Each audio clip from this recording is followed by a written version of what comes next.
It's Monday.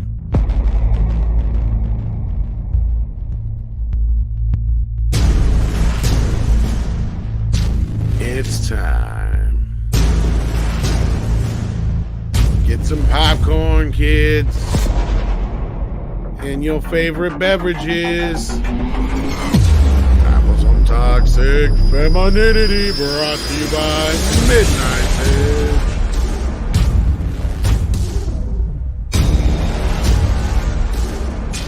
We doing it, kids.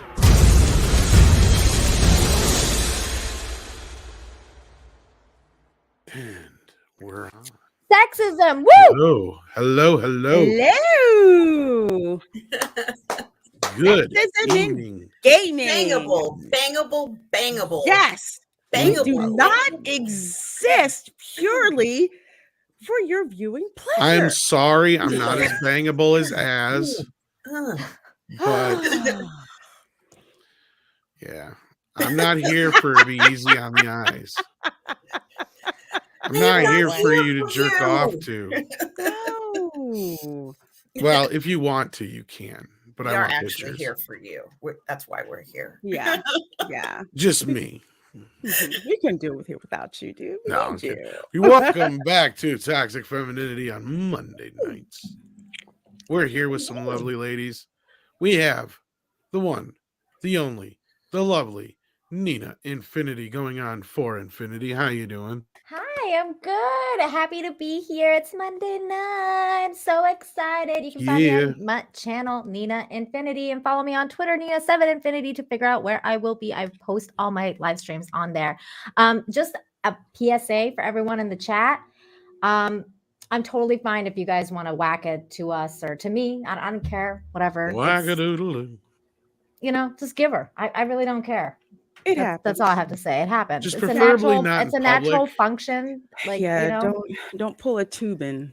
Just Don't turn do off that. your cameras. That's all I ask. Yeah. That's it. Thank you. That was the PSA. Make sure there's no children present. That's another good thing to do.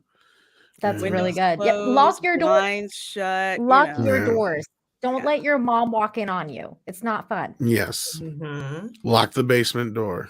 Pull the covers over your head. Well, this ain't Don't- Santa Claus. We're just don't Dutch husband yourself. Just kidding. Biker Bear says, I'm whacking it now. Good for you, man. we figured. Give her. Just go for it. See, David Rayner's like, no thanks. We want Frosk. So, Oh, okay. That's fair. yeah. Of course. Well, And secondly, we have with us Miss How you doing? I am very well tonight. It's Monday night. It's Toxic Femmes, and it's just so good to be That's here. right. It's Monday night. Rawr. Mhm. The perfect night to whack off and watch us while you're doing it. Are you kids off of my camper whacking? God damn it. Oh, and last but definitely not least, the lady I couldn't do this without, or probably a lot of things, even though she doesn't realize it, because I use her name for credit. Miss Lorena Creole. Hey, everybody. So glad you're here. I'm so glad to be here with all of you and with these gorgeous ladies on the panel and with Tom here as well. We got some stuff to go over in tonight's show. which is Like going to be sexism. absolutely- Yay. Yes. Yeah. Yes. This And is how really- you're not supposed to tell people if you want to pleasure yourself while Well, watching most people don't TV. walk up and go, "Hi, my name is Tom. I jerk off to you." Yeah. I mean, yeah, there's the old saying, you're somebody's reason to masturbate. True. But I you heard know. that before. I had You not heard haven't? that one before. So- No, Definitely on this Oh. show, I'm sure. I What can't haven't you heard recall it that. before? You mean people saying that? What haven't you You're heard it somebody's before? reason. She's evidently never heard you're somebody's reason to masturbate. You like never a heard that before, Lorena? funny old saying. I have never heard that vocalized Well, to me. No, I mean, not that I doubt that. It's supposed to be like one of at those, all. don't have a bad day. And by the way, you're somebody's reason to masturbate. I had not heard. Absolutely. I had Yeah, not I heard one. that too. Yeah, Lorena. Or Words maybe are I encouragement. maybe I heard it and somewhere in my mental data banks it said don't retain that. Oh, okay. Yeah, because Probably. like that's You know where I nasty. think I heard it, by the way? That's the funny part, is probably like some sort of like Modern Warfare 2 lobby or something like that. I think Who I've heard. It knows? I don't even remember where I heard it was first. some sort of gaming thing. It sounds like gamer words. So Wow. You know- sexist. It's funny because jerking off, masturbating, these are all natural things that people do all the time. Like, I don't really think there's anything wrong with it. I think we should be No. proud that people are doing this. Like, pleasure yourself, enjoy Double yourself. clicking the mouse, or in the words of toxic femininity, flicking the bean. Absolutely. Go Flick ahead and that rub bean. one out. Show that little beanie you care. As Mandy would say, flick that bean, y'all. Mm-hmm. Yeah, you have to add y'all at the end Yeah. of that. We miss Mandy. Hopefully she'll be back soon. Yes. She wasn't feeling well today. Yeah. So everybody saw go and that. wish her well on Aw. social media. Hopefully she gets better soon. And what we Yeah. do have, though, is a couple of super chats to start off the show, and then we'll get we rolling. do. All right. Well, we have Hillis Mallory for $2. Thank you so much, my dear. It says, howdy, y'all. Telling you, Hi. Hillis, I ain't no holler back Hello. girl. I ain't There you hollering go. back. No holla back, girl. Nope. Ooh. That shit's bananas. BANANES. I'm not doing it. You want to get this one Yeah, from that Hyper never Guyver? Yes, gets old. Hyper Guyver 2 for a $5 super chat. Thank you so much, Hyper Guyver 2. Can't stay, but I just wanted to say hi to the gorgeous Lorena, the ever so lovely Nina, and the sensual R. And then there's Tom. Hey, sugar tits. How you doing? My favorite one. Sugar tits. You know what? I have to mention his name, right? Because last week on the Dark Council? I think that was the first time she had sent a super chat. And I said her name. I'm like, and thank you for that super chat. They're all like, say it again. Wait, You're like, what? say it again and You're like, again and Say it again. And they kept having me doing it. I'm like, okay, I see what you're doing there. Can I just say I haven't heard the term sugar tits in a while, and I really appreciate love that. Thank you. That's my favorite insult. It's I one love of my it. favorite South Park episodes. Hey, sugar Ever tits. since I heard that, I'm like, come on, sugar tits. Hey, God, sugar tits. that is a good word. They're like, don't say that. I said, you wanted me to say How sugar can, how can you hate a titties? It's man not who as says that? fun. No matter what comes out of his mouth before or after, just the fact that he used the word sugar tits Yes. Or if he's jerking off or whatever. as a term of endearment. Yeah, if you call yourself sugar tits while you're jerking off, even better. Absolutely. Eric Oh my Draven God. says, did y'all hear about the substitute teacher who was Mhm. fired because she didn't meow back at the student that identified as a cat? I did. I I didn't. did. I didn't That hear about shit this. crazy. Was this Yeah. I've California? never heard of this before. I don't remember where it was, but I Was saw it it on the New Twitters. York, Was she California? jerking off when she was meowing? Or what was No, going that on? might have Meow helped. back at the student for that. This has got to Oh, be. no. This has I'm got No, to it be was looking for in- I'm real. I looking into saw the this real now. story. It was bullshit. This teacher was having like a major meltdown over it or whatever. Or not like a major meltdown, but you know what I mean? Like she was like, can't believe this shit, I'm fired because I wouldn't meow back or whatever. It was on Twitter. Sounds like Cali. Goodness. I'm looking into it right California. now. I'm going to tell Probably you. Yeah, San, I'm surprised you hadn't seen it. San Francisco. Yeah, me too. I'm surprised I hadn't seen it. That's Yeah, crazy. that's like right up your alley. Totally. And then we also had, let's see here, where were we? While you're looking that up, deleted scenes, aka Steven was next. Okay, let's see. Nina, I think Oh, you're next. Yeah. Of Sorry, course, I was it's her reading the turn. article. Yeah, no, Okay, that was it. Funny how Deleted that lands. scenes. Hi, thank you so much. Says good evening, ladies, mods, and chat. Tom's not bangable. Fuck it, I'm out. I know, right? Fuck that. Ain't that bullshit? Wow. That's bullshit. That's total bullshit. Mhm. Let's see. What other ones do we have? Well, here we go. Burn Burn up. up. Burn out for Ow. $2. Thank you so very much. It's weird. It's weird. Oh my. You misspelt it. WEIRT. Weird. Weird. Buddy, you're weird. I love that clip. It's It's perfect. weird. And then we got Izu, the Dark Lord, who's a new member. Thank you so much for Thank that. you. And then Aiken sends us in a super shirt. Let me see if I can see what it is. Hey, Iggy. Hi, I Aiken. don't know if one of you ladies can see it or Yeah. not, but Yeah, oh, it's a shit. Shiba dog shaking its butt. It's the Farting farting hearts. hearts one. Farting Smells farts. like sweet tarts. Yeah, indeed, it does. You crush a bunch of those bastards up and snip it. That's what it smells like. Mm. And then we have Hausen next. That sounds very German. Hausen for Hausen. 5 says, hello, ladies. Hausen. It's a shame. It's a shame a dead-toothed lesbian claims to be an arbiter / gatekeeper for your speech. Much love from the UK. Oh, thank you for the Lord. Queen's money. Yeah. Ooh, His I name really, sounds really like an like assault. I really like your icon. That's fucking Yeah, awesome. it's They Live with the American Oh, flag. that's dope. That is But his awesome. name sounds like an assault, right? It's like Awesome. Hosen. Or a quick jerk off. Wow, a Hosen.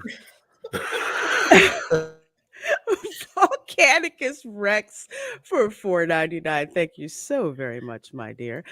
$5 says G4 did this on purpose to drum up publicity. I wouldn't put it past him. Mm-hmm.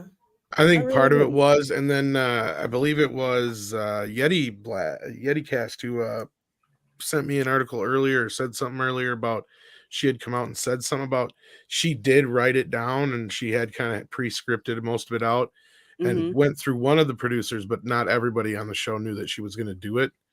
So that kind of supports what we were saying the other day, that it sounded like that first part was not so scripted and the second part was like, Mhm. we're still pretty much convinced that, like, yeah, that second part where she gets into the reviews, that was the part she was supposed to talk about. The sexism thing was the part that she inserted. So I she bet. decided to add, I think yeah, so. because the way she came out of the gate like that, it's just like, all right, Mm. come on now. Hey, I found that substitute teacher talking about Is the it cat legit? thing. Do we want to watch it? Sure. If Yeah. you want to. It's like a TikTok Yeah. video. Okay, here. TikTok, you I don't just want to know stop. where it's from. I can't figure it Let's out. see, sugar tip. I wanna sex you up, meow. Okay, here we go. Okay, I've got to rant for a minute. Just when I thought school couldn't get any weirder, it did today. I'm a sub, and the most important thing we do is take rolls so the school gets paid. So I'm looking at the seating chart as I'm going up and down the rows and marking who's here and who's not. I get to the third row and I hear this meow. Excuse me? Excuse me? I start looking on the ground. Go to the fourth row, everything's good. Go to the fifth row, everybody's there. Then I hear meow. I'm like, okay, what's up with that? Who's doing it? And this little girl in the very front row says, you have to meow back at him. He identifies as a cat. Are you kidding me? I said, is there a litter box in here somewhere? My sarcasm self probably shouldn't have said that. He gets up and he storms out of the classroom. And I'm like, rough. And of course, the entire class is laughing. And I think, no problem, no foul. I go to the office. You ready for this? You check out. They said, we no longer need your services if you can't identify with all the children in the classroom. And you wonder why they don't have any subs. I told the lady, I said, I didn't know cats were considered people. I thought they were pets. Another school off my list. Okay. Wow. That's got to be California. Wow. Holy That's gotta be shit. Who California. tells their kid, oh, identify as a cat? And I bet you it's freaking San Francisco. It's gotta be California, because where else would be so bonkers? It's either San Maybe Francisco New or York. LA. No, That's it- going to it- lead it- perfectly into our story about mental health and how it's not being taken care of in this country. It's a big problem, a very, very big problem. I think so. Mhm. And speaking of sugar tits, we got Hillis Mallory again. Oh. Hi, Is it me? Hillis. It says for two. Oh, I thought it was Yes, me. that's okay. Go ahead. Go for it. All right, sorry. Hillis Mallory for $2. Why would you put sugar on my tits? I mean, on a bird. Poor tits. So you could lick it off, duh. Oh. Of course. Hello. You lick it once so Hello. it sticks. Uh-huh. I shouldn't be telling this. This is stuff that only married people know, you know. And Sander is conforming and meowing. Meow. But get ready for some Monday Night Raw with these ladies, as I'm going to jump in the back now, and they're going to talk about that lady.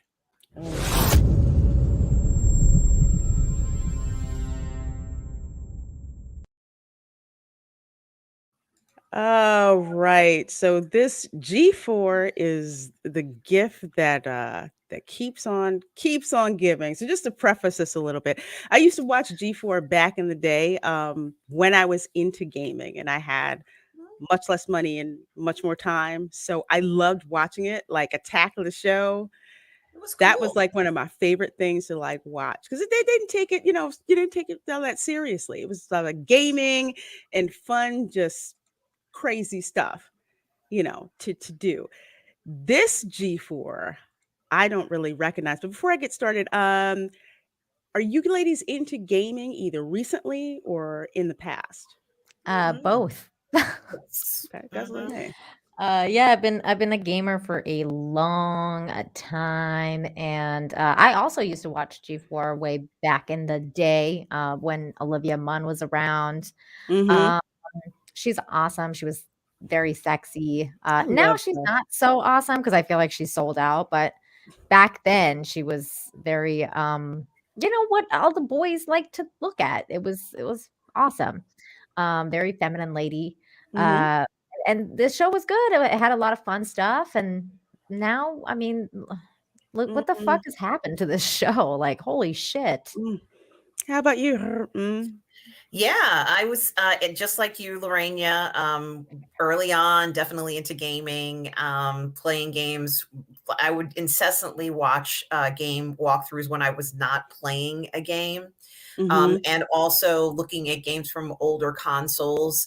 Everything down from old computer games all the way up to the latest consoles that they have now, and handheld. So yes, I was very heavily into that, and then I kind of walked away from it gradually, but I'm trying to get back into playing if I can get a PS5 one of these days.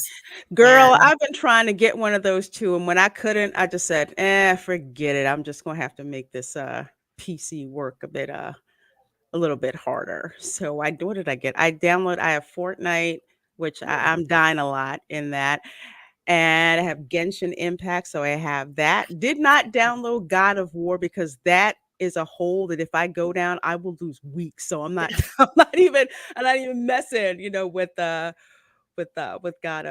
of War. But yeah, G4, I didn't recognize G4 at all when I saw this clip. So let's see if you guys recognize this. For the record, I'm a PC gamer, but of course I love Nintendo as well. And I used to work for them, so I had to love them because, Oh when you yeah, I work for love a company, you Nintendo. kind of have to great. do it. Yeah, I PC love games are great. I've played a few of those too. So yeah. Yeah, I love mine. Eventually, I'm gonna get a Switch because I have to get back to playing Mario Kart and dying and cursing at people and yelling, "Who threw that banana? Who Hell threw that? yeah. Who threw Hell yeah, that?" you And do. me saying, "Don't take this personal." They're like, "What do you mean?" Right before that blue Red shell, shell. blows Or it the up. blue shell? Yeah, okay. Blue shell's my fave.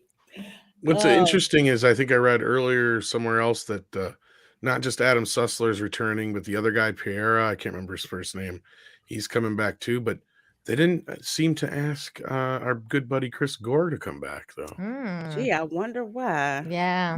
Did Chris say that they didn't ask him to come back? I think Shocker. that's what can't remember if he said he did. I don't think they did. Oh, okay. From They what I screwed recall. up because I would have loved to seen Chris Gore back. Well, Kevin Mm. Piera, thank you. And yeah, I think it's probably because they're probably well aware that he's not down with a lot of the current politics, let's say.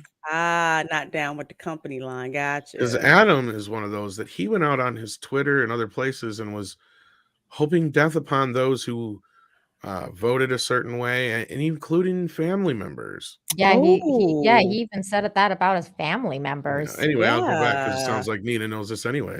Because we'll get to Adam in the first place because apparently he doesn't like it on Twitter if you counteract that narrative. He likes to block you, but we'll get to that in a minute. Let's see if you folks remember this clip. This is what we're talking about. Hang on. And that's just obvious sexism. You don't need to explicitly objectify women or declare that you hate women to be sexist. Just go ahead and check out Thorne's latest meltdown on Twitter for some spark notes. Now, here at X-Play, our reviews are written and... I could not concentrate on what this old man was saying. All I could think about was this lovely woman in her red water panties. And that... That's Okay, fucking gold. I'm sorry. I don't think that was the right video. Oh my That was not the right video, God. but bravo you and Razor Fist. I love Razor Fist. I love that. That's This so was good. flipping beautiful because trust me, he was saying what a lot of folks were thinking in that one. So, He was saying what that guy was thinking, because you know what that guy was thinking. oh, of course. They But all were, and they're all like, "Oh, like yeah, we don't masterate ever." Like no, what? It's we like, just no, go along dude. with whatever she says. Yes, it's What's great. funny Yes, is the queen. guy on her left there was like, right after she's like, I'm sorry, I'm not as bangable. Well, you're gonna watch the video. You'll see Yeah, how we're he gonna laughs. watch it. Like, Yeah, I forget makes me his laugh. name. I just know he has shoes like Sonic the Hedgehog. That's I'm sorry. That's just what popped out to me. But oh Lord have mercy, we're gonna have to break this down because there's so much God, her teeth, man. in this. Oh Lord, I didn't She even notice needs her dental teeth work. this time. Maybe she's working on it. I don't. Maybe not. Bitch, you Maybe need not. braces or something. Maybe I not. don't know what's going on with that. Maybe but- not. Get Invisalign. Get Invisalign. But anyway, this video, we're going to be stopping and starting a lot because frankly, the more I see this, the angrier I get because basically what they're doing, and you know, here on Toxic Femininity, we love our toxic men, right? Yes, They're we throwing do. you guys not only under the bus, but backing over the bus, you know, backing the bus up, running over you a couple more times and, you know, leaving skid marks. And that's pretty much what it is in this video. So, ladies, ready? Mhm. Absolutely. Ready? Okay, here we go. sexism in gaming. And join And that's what she starts out with. She should have just said sex in gaming and everything would have been fine. That is not what she's going on about. She wishes, but no. I think people probably would have taken it a lot better if she had started out that way. But Oh, nope, she definitely. starts right out the gate. Sexism in gaming. And I'm like, this can go one of two ways. Either it's, you know, you've always got 20% of a certain population who are just going to be asses. You already know that. We're not talking about them. So are you talking about that with respect to sexism in gaming? Or are you talking about the other thing where you want to not be criticized? And if you are, it's because you're a woman. Is it that? I think it's that. So we'll keep watching. Yeah, you know it's that one because Yeah. this would have been a short subject. G4. Yeah, sexism. Yes, queen. Sex in gaming. Oh, I'm Wait, sorry. hold on. I Sexism have a in question gaming. because they clearly have like a live studio audience or something, right?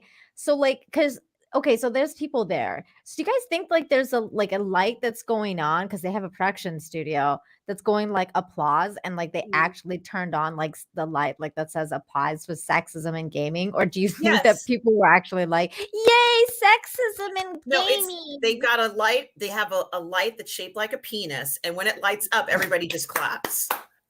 You know what? I think in addition, but I also think that they don't have a whole live studio audience. If they do, most of them must have been hilariously quiet. But they probably have this small group of people, you know, and the light goes on. They're like, you better clap. You better freaking clap. And they're like, yes, yes. Or please is it don't fire me." the people, or is it like they don't have an audience, but it's like their staff that's there or whatever, or like the people It's who probably wrote the this staff. shit? That's what I'm thinking, That's what I'm thinking because too. that is the most unnatural clapping or applause, yeah. Yes, it This is seems weird. very, very forced. Yeah. Like, yes, sexism. Sexism in gaming. Yes, we're down with that. We're down with that, girl. You know they did you wrong. And this, oh God, look at how uncomfortable this But dude is. why would you even clap at sexism in gaming? Like, why would that be something Yeah, that's why is that clappable? something to be Is it- celebrated? That's yeah, so it's weird.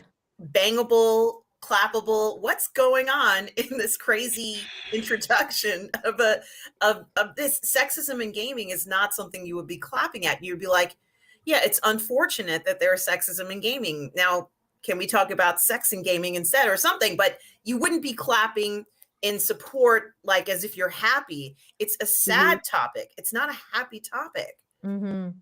Right, because it's a very serious accusation. Well, she's So you brave would and think stunning doing for that. bringing it out to the forefront, you know. That's probably what it is. Stunning and You know what brave. I think is like, because you're gonna keep playing it, so Oh yeah, yeah. Just play it. I'll tell yeah, you what I think yeah. when she We're says kinda- what she says, and we're I'll kinda tell you. What I stopping and starting. Here we go. This is not where I thought we were going, I know, but I'm you here. had I'm no here. idea. I'm listening. Yeah. In joining G4, I was ecstatic to be part of something that I grew up watching as a child. But Why is she so freaking angry? I'm sorry. Angry feminist Just alert. angry. And how is she a child in 2000? I was totally thinking the same thing. Like, how old was she, and why was she watching fucking G4 when she was a kid? Like, that is so weird. Very True. weird. Very weird.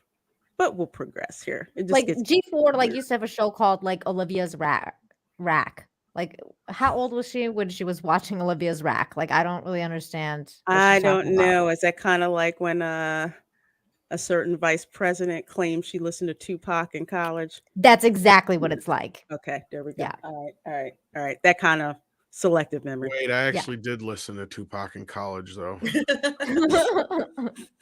I'm confused. Am I lying?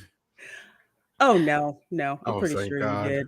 I'm pretty sure you did. Dear mom. every time G4 is brought up in various channels, even in this YouTube channel, we have the chat in front of us. I can see you. Without a doubt, there will be backlash because I'm not as bangable as the previous hosts.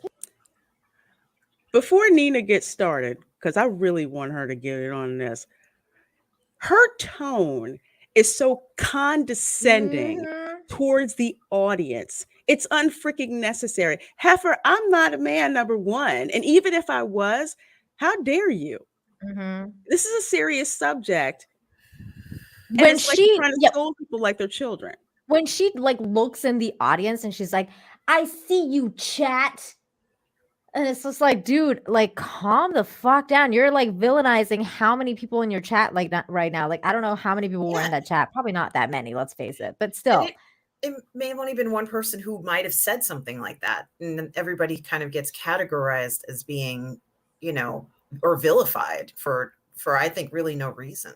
Yeah, or maybe it's like a first-time viewer that's never ever like watched any of your shit before. Like maybe it's like a, 14-year-old kid who's like you for the first time ever watching G4, and then they're like, "Oh, I'm being called a sexist person because I don't want to bang this girl." Like, what? I'm not going to pretend they probably don't get some comments and all that business where guys do say stupid shit like Right, that. the 20%, You women know that there's once in a while there's those guys who just don't have a filter and don't know how to fucking speak to people. Yes, but is it I'm not really making excuses for them, but if yeah, somebody exactly. doesn't want to bang you, is it sexist? They just don't want to fuck you. I But don't that's understand. the thing, Tom. Even if you're addressing something that is happening, right? Like, you can't address it in a way that everyone is being thrown under the same bus because I it's agree. not everyone. I agree right? with you It's like that 110% 1%. because I was just going to say, how many of these is she conflating with just the ones that said, I don't like you as much as her? Exactly. Exactly. It's just basically you cannot take criticism. I mean, we find this a little later on about what that's actually about, but it's just tarring everyone with the same brush. It's disingenuous. And it's unnecessary, and you wind up pissing off the audience that you're so much trying to get back. It's just And this ridiculous. has nothing to do with gaming. And honestly, what's also strange is that she's automatically confusing herself by comparing herself to someone else. If someone doesn't want to bang you, that just means that they don't want to bang you. It doesn't mean that they're sexist. Gosh, could you imagine if every time you got a rejection from somebody sexually, that it meant that they were sexist? The entire like human, everybody would be considered sexist because, you turn somebody down or this is kind of a weird connection to make. Like she went from someone saying something mean to her to, they're sexist. Like that's kind of it's like it's either that or like it's either you're sexist or you're gay because you don't like me. Like it's clearly you have to be. Well, and I'm so Right, confused you because we're hit the supposed nail to on the hear head. no means no, but then I'm told if I don't fuck a trans person, I'm a transphobe. Well, that's just true, Tom. You're a bigot. Get out of here. But I am Nina, kinda you hit the big. nail on the head. Clearly, anybody who thinks she isn't as bangable as the previous host or doesn't want to fuck her is obviously a sexist. That's what she's implying. Yeah, it's And, either that or you're gay. And here's the other thing that cracks me up. So you're complaining that you're not quote unquote bangable as the other host. Are you trying to get sympathy from women? Because we're not. We're not going to have any sympathy for Exactly. you. Not everyone is for everybody. And again, this is a gaming channel. Why does it even freaking matter if somebody else is quote unquote more bangable than you? Here's the thing. No one is responsible for your lack of self-esteem but you. You know what's so So crazy? whatever You're so you right, have, Lorena. huh? You're so right, Lorena. But you know what's so crazy is when she started talking at first, I didn't even think she was talking about dudes. I was like, is she mad at a bunch of lesbians? Because she's clearly a lesbian. I don't understand. Girl, why- I got Maybe. confused too.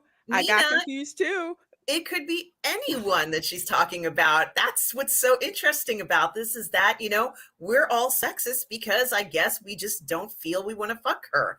And God, I had no idea that these feelings of mine were actually sexism thoughts. I just thought it was just me not wanting to have sex with somebody. Yeah. Gosh, who knew?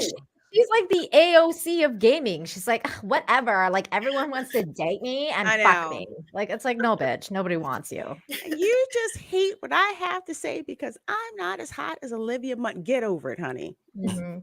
Really. Neither am I. over I'm it. not as hot as Olivia Munn. You know what? Yeah, I'm I don't compare myself to other people, and neither should anyone else. That's how I look at it. Is like everybody is what they are, and you either are going to have sex with someone or you're not. But I certainly am not going to call them sexist because I don't want to have sex with me. That's ridiculous. No, and here's my other thing. So what if Olivia Munn is more bangable than you? What's the problem?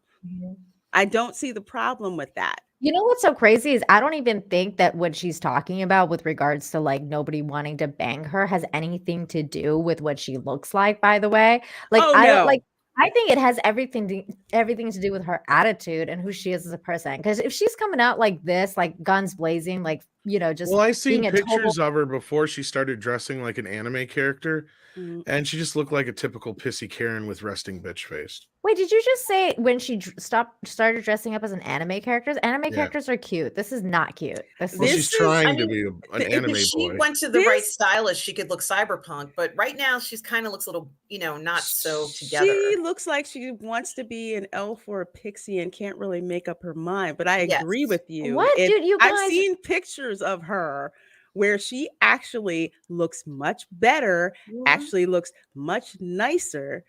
Here, she does. She just looks like an aggressive, angry pixie. And you hear it in her voice. It's just like it's grating. It's like, how dare you? It's like that Karen type of voice. And it's like, who wants to listen? Who wants to listen to that? Well, because why don't you want to beg me? I mean, how dare you? I just think, I just think, even though I think that she looks like a crackhead who went in front of the mirror and started cutting her own hair and, in the middle of the night, even though I think that, I don't think that many men were thinking that. That's the thing. It's like, because some men, they don't care. They'll whack it to whatever. Like, they don't care. They probably the sound turned off and we're already getting into business, like, come on. It's just that her personality is such a turnoff. Like, that's what it is. It's her She personality. has a wall up for sure. She's got some kind of wall, and It looks like she feels like this is a barrier that she has to tell somebody, whoever it was that told her she wasn't bangable or whatever this comment was. And I'm sure it wasn't, you're not bangable as the previous person. I'm sure they told her something pretty different from what she said, but this is the translation of what she's she's full of shit. Yeah. There was always that defense, or let's say the equalizer between someone who was prettier than you. It's called a personality. You need to freaking get one, lady. All right, let's roll. Here we go. Yes. It somehow Talk to him, Frost. it has somehow Oh God, that dude must squat. That to was pee. so I mean, really. weird. You hear that? Just tell him. Really? She's not gonna sleep with you. No, She's not. I'm sorry. never will. No. She won't even she's flash not. your tit, man. Just No, it's over. not You're even. done. Not even. been expected that you can talk about how much you jerked off to women as a compliment. Wait. Go back a tiny bit and pause it on the scene where the two guys are. Because the guy on the left or the right, this guy, the black guy, the black guy's laughing his ass off. At her. He's like, "Can you believe this, bitch?" Yeah. He's laughing at her. He's laughing, but you know what? He can't say anything. You know why? Because lesbian white chick trumps straight black dude. That's very true. That is how it works in the Olympics. Oh, yeah, the Oppression Olympics card. He has to sit there. He has to clap. He has to do whatever. But you see it on his face, like you. And then look at the other guy. Look at the other guy's face. He's like, "Is this for real right now? Are we really?" He wants to go. Turn it off. Shut it off. Okay, sorry. You can play that. Here we go. Good Lord. That you can talk about how much you jerked off to women as a compliment. It's not a compliment. It's weird. You men talk about how much they jerk off to a woman is that a compliment? Is that like a jerk off? Is it? I don't think they talk about that to Tom, women. I thought they talked about that amongst themselves. Tom, yeah, I think most men won't admit to jerking off. Period. Oh, and if you're a guy who's like really like that socially disconnected to go, "I jerk off to Olivia mine," then you probably are about what I sounded like. But wait, Tom. Like when you were a young man and you were like hanging out with your buds or whatever. Like were you like, when you're having a couple drinks or whatever, you're like, you're not seeing anyone. You're like, yeah, like I think this chick's hot. I totally whacked off to her last night. Do you guys talk? No, like I that? never asked for a hand job from my best friend in the car. I have no idea. So what no you're circle talking jerks. No, it's not really like a thing that most guys talk about. So then where is she getting it from then? So why is she claiming that? I'm not saying that there's not creepers who wouldn't. Like, look, I get it. It's the internet. You ladies probably get just as many weird fucking messages. It's like, "Hi, how you doing, dick pic?" Like I'm not saying guys are not one track minded, and but I have a hard time considering how unpopular this new relaunch has been. Though I have a hard time believing she's getting bombarded with like constantly people going, "Oh, you're just not as fuckable as Olivia Munn or Morgan."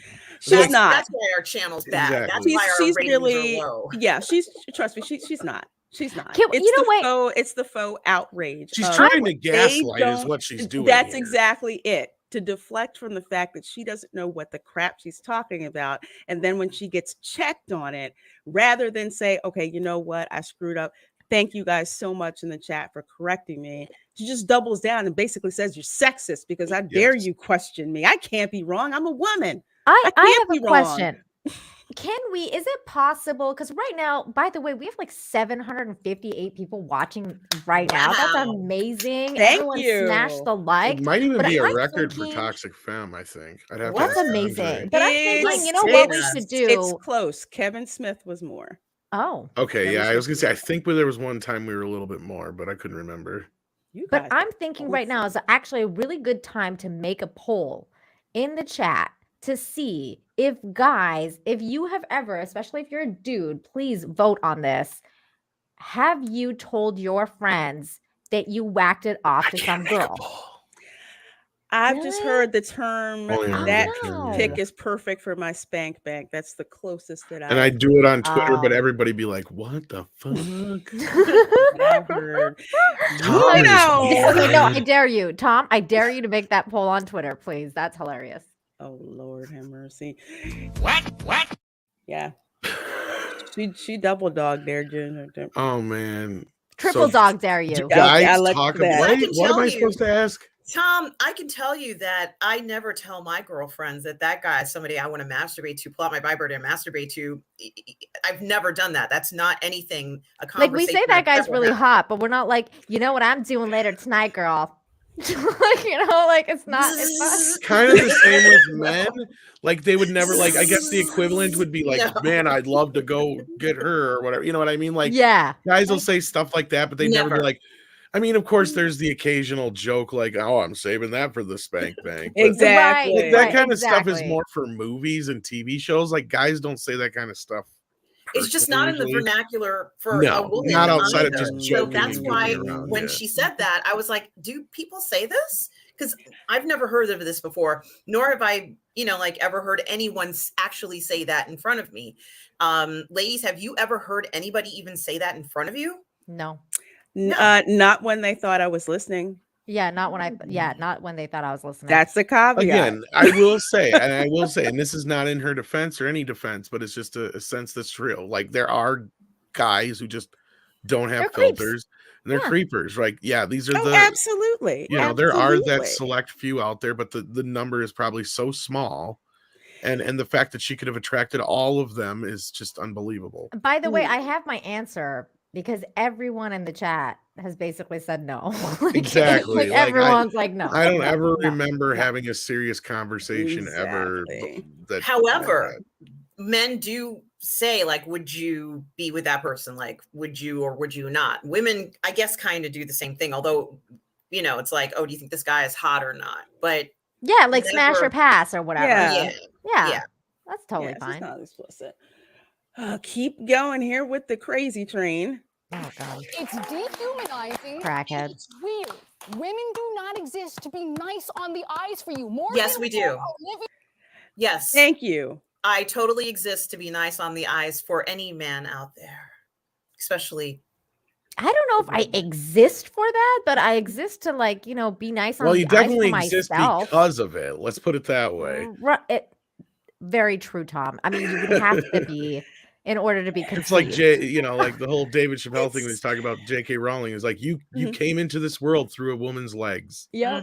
I wake And up if in you the didn't, morning. At I least get you got dressed. pulled out of her belly. So I yeah. try and make myself look nice. I hope people notice. I especially hope men notice. I especially hope they say, "Oh, she looks nice," and that's all. I'm not going for like you're the most incredible. What I'm looking for is them noticing that I'm trying to make myself look nice so that they notice. I'm not gonna lie, that's why I'm doing this. I'm gonna run to the back after this and not pop in so much more. But I just gotta bring this up. Like, do you think that the world would be much like we would be a lot less? And I know the answer is it's kind of rhetorical, but I think you guys would agree with me. I guess is the way to put it. The world would be a lot less uptight. We wouldn't have a lot of these problems if we would just get past this, like Victorian era fucking thought of sex anymore in America or whatever you want to call it, where it's like, oh my goodness, we're always clutching our pearls when it comes to sex and talking about sex. But then, if whatever just happened to be able to just go up to somebody and go, boy, you look nice today, or you look gorgeous today, or you look beautiful today, and then move on with your day. Like for some reason that has become a personal attack.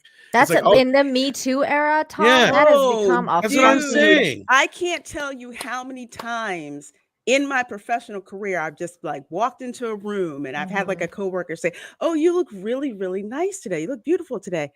Please don't report me to HR." Yeah, I am that a lot too. serious. That's bullshit. And the reason I say this is because I feel like people like her wouldn't be having these rants if we didn't live in this world, because more people wouldn't be afraid to tell them that they do want to, double click their mouse to her or flick their bean, whatever. And then maybe she'd be a happier person. Or maybe have a sense of humor. Just exactly that or too. maybe brush it off. Like who cares? Self-esteem and not try to look to other people to get that, because I'm really sick and tired. Well, of it feels chicks like this is a very this. American thing, because like any person, it's like even Andre and others that I've talked to about, they're just like they don't get what? this. No, you're right, Tom. You know what? You're right. Because, for example, breasts are very sexualized in North America. That is not the case in Europe. Like, you can go to a beach in Europe. It doesn't have to be a nude beach where you see, like, a family together and the mom's totally nude or like naked or like topless or whatever. And like she's got kids or whatever. And no one's like glaring at her, and you don't catch anything like that because like breasts aren't like sexualized in Europe the way they are here. So here, like if you lose your top on a public beach, yeah, you're gonna get a bunch of stares because people are like, oh, look, boobs. It's not like that over there. So I just I get what you're saying. And I've been there. Let me also add this as well. All of America is a heterogeneous group. So this is kind of what I have to explain to people. You have certain groups who are much less uptight about that thing, and then you have some groups who are more uptight about that thing. I think what a lot of this boils down to is people not being comfortable in their own skin. And especially when it comes to chicks like her, because I will You're say this, nailing because it. I've done this, I've had to go through this in my career, where you go through with some of these women who aren't as attractive, who somehow think that their life sucks because you look better than they do. I was just gonna say, I'm is that not the other supposed to problem? Is support they're your afraid? self-esteem. Exactly. I was gonna say, is that the thing? The two that they're afraid is, or that people are getting their fifis hurt too much because, let's say, I walk into the room and I say, "Oh, Lorena, you look beautiful today," and I don't say shit to her on the screen here because for various fucking reasons, right? But of course, she's gonna interpret that as he said that to her, but not to me. So he thinks she's. Oh yeah, because I've seen this And I in know action. that's kind of how women think, and that's why. That's totally how women think. I had It's a true. mentor who, I mean, she was Barbie blonde. She was gorgeous, smart, engineer. She had No, I the don't know real how many reason is because patents. I know Okay, this bitch ain't gonna take my dick anyway. So why the fuck would I pay her compliments? but like I'm saying, it's like she Bigot. was gorgeous. She was I know. smart, and you would see unattractive women talk about her like. Well, Chris Rock crap. wasn't wrong. Every guy you ever met is offering you some dick. Well, Seriously. that exactly, because no sex in the champagne. Can I help you with that? How about some right. dick? I can tell you this though, How about some dick? Lorena, you are so right because of several things. One, she definitely doesn't feel comfortable in her own body, like whatever that may mean for her. Like she has some major issues going on that she needs to address for herself. She doesn't love herself, clearly. No. Two, I just don't think that like I think you're right about all the stuff you say about her own like having like all that, like the self-confidence, like the self-confidence issues and stuff like that, because clearly like other people are better looking than she is. But there's a huge thing too that you've also touched on, is that women are jealous. They get jealous, especially if you're like a little bit better looking than someone, and then they get really nasty. And I think that that's also what's happening here, is that she's incredibly jealous of some of the people she's worked with and the people who come before her, like Olivia and whatever. And I think that jealousy and envy is like just seeping through her, and people can spot it a mile away. It's ugly. It's an ugly thing. I think she needs to get some dick. Why did I? She's I knew a she was going to say lesbian, something though. like She that. just needs some bean. She needs some Or love. bean or pussy Period. or whatever she prefers.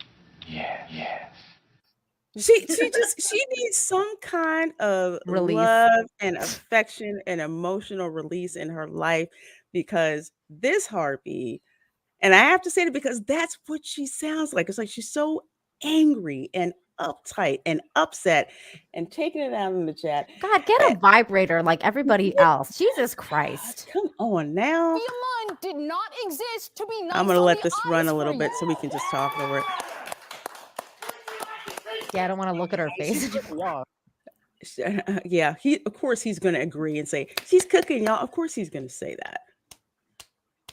Oh, yeah, that's my... Yeah, it was too much. It was too much. Goodness. And that's just obvious sexism. You don't need to explicitly objectify women or declare that you hate women to be sexist. Yeah, you kind of do.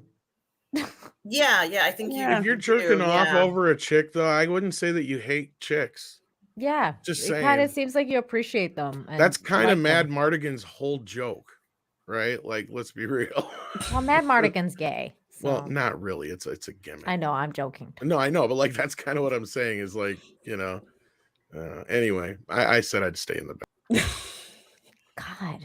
Just go ahead and check out Thorne's latest meltdown on Twitter for some spark notes. Oh, by the way, can we pause right here? Nobody Yeah. talks like this. All of this shit has been written for her. This is a teleprompter read. No one talks like that.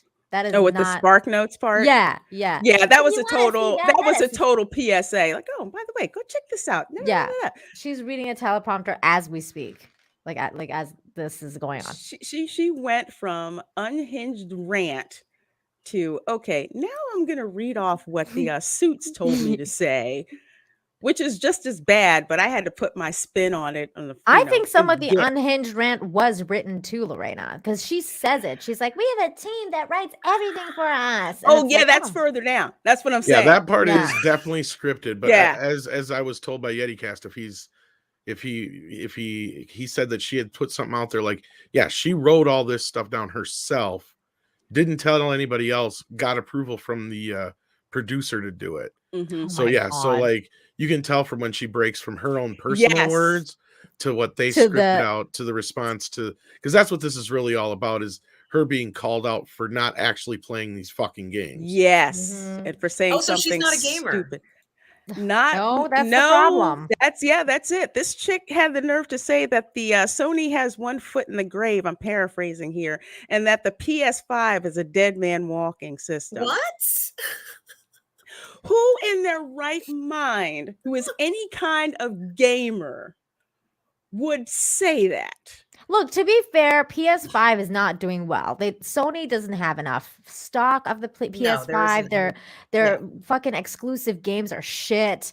Xbox basically one-upped them on the exclusive and has like stolen several of their exclusives already. Like, and they're gonna keep doing that. So to be fair, PS5 is not doing that great right now. But it's not like, it's a Sega Genesis or something. PS5 is a myth. coming back. I'm with Andre. Until somebody sends me one, PS5 is a myth. Because not that I couldn't get one of them, but I'm just like, I needed to get to the point where I can just walk over to Walmart and pick one up. I'm just not going out. Not going. Wait, you can actually get your hands on one?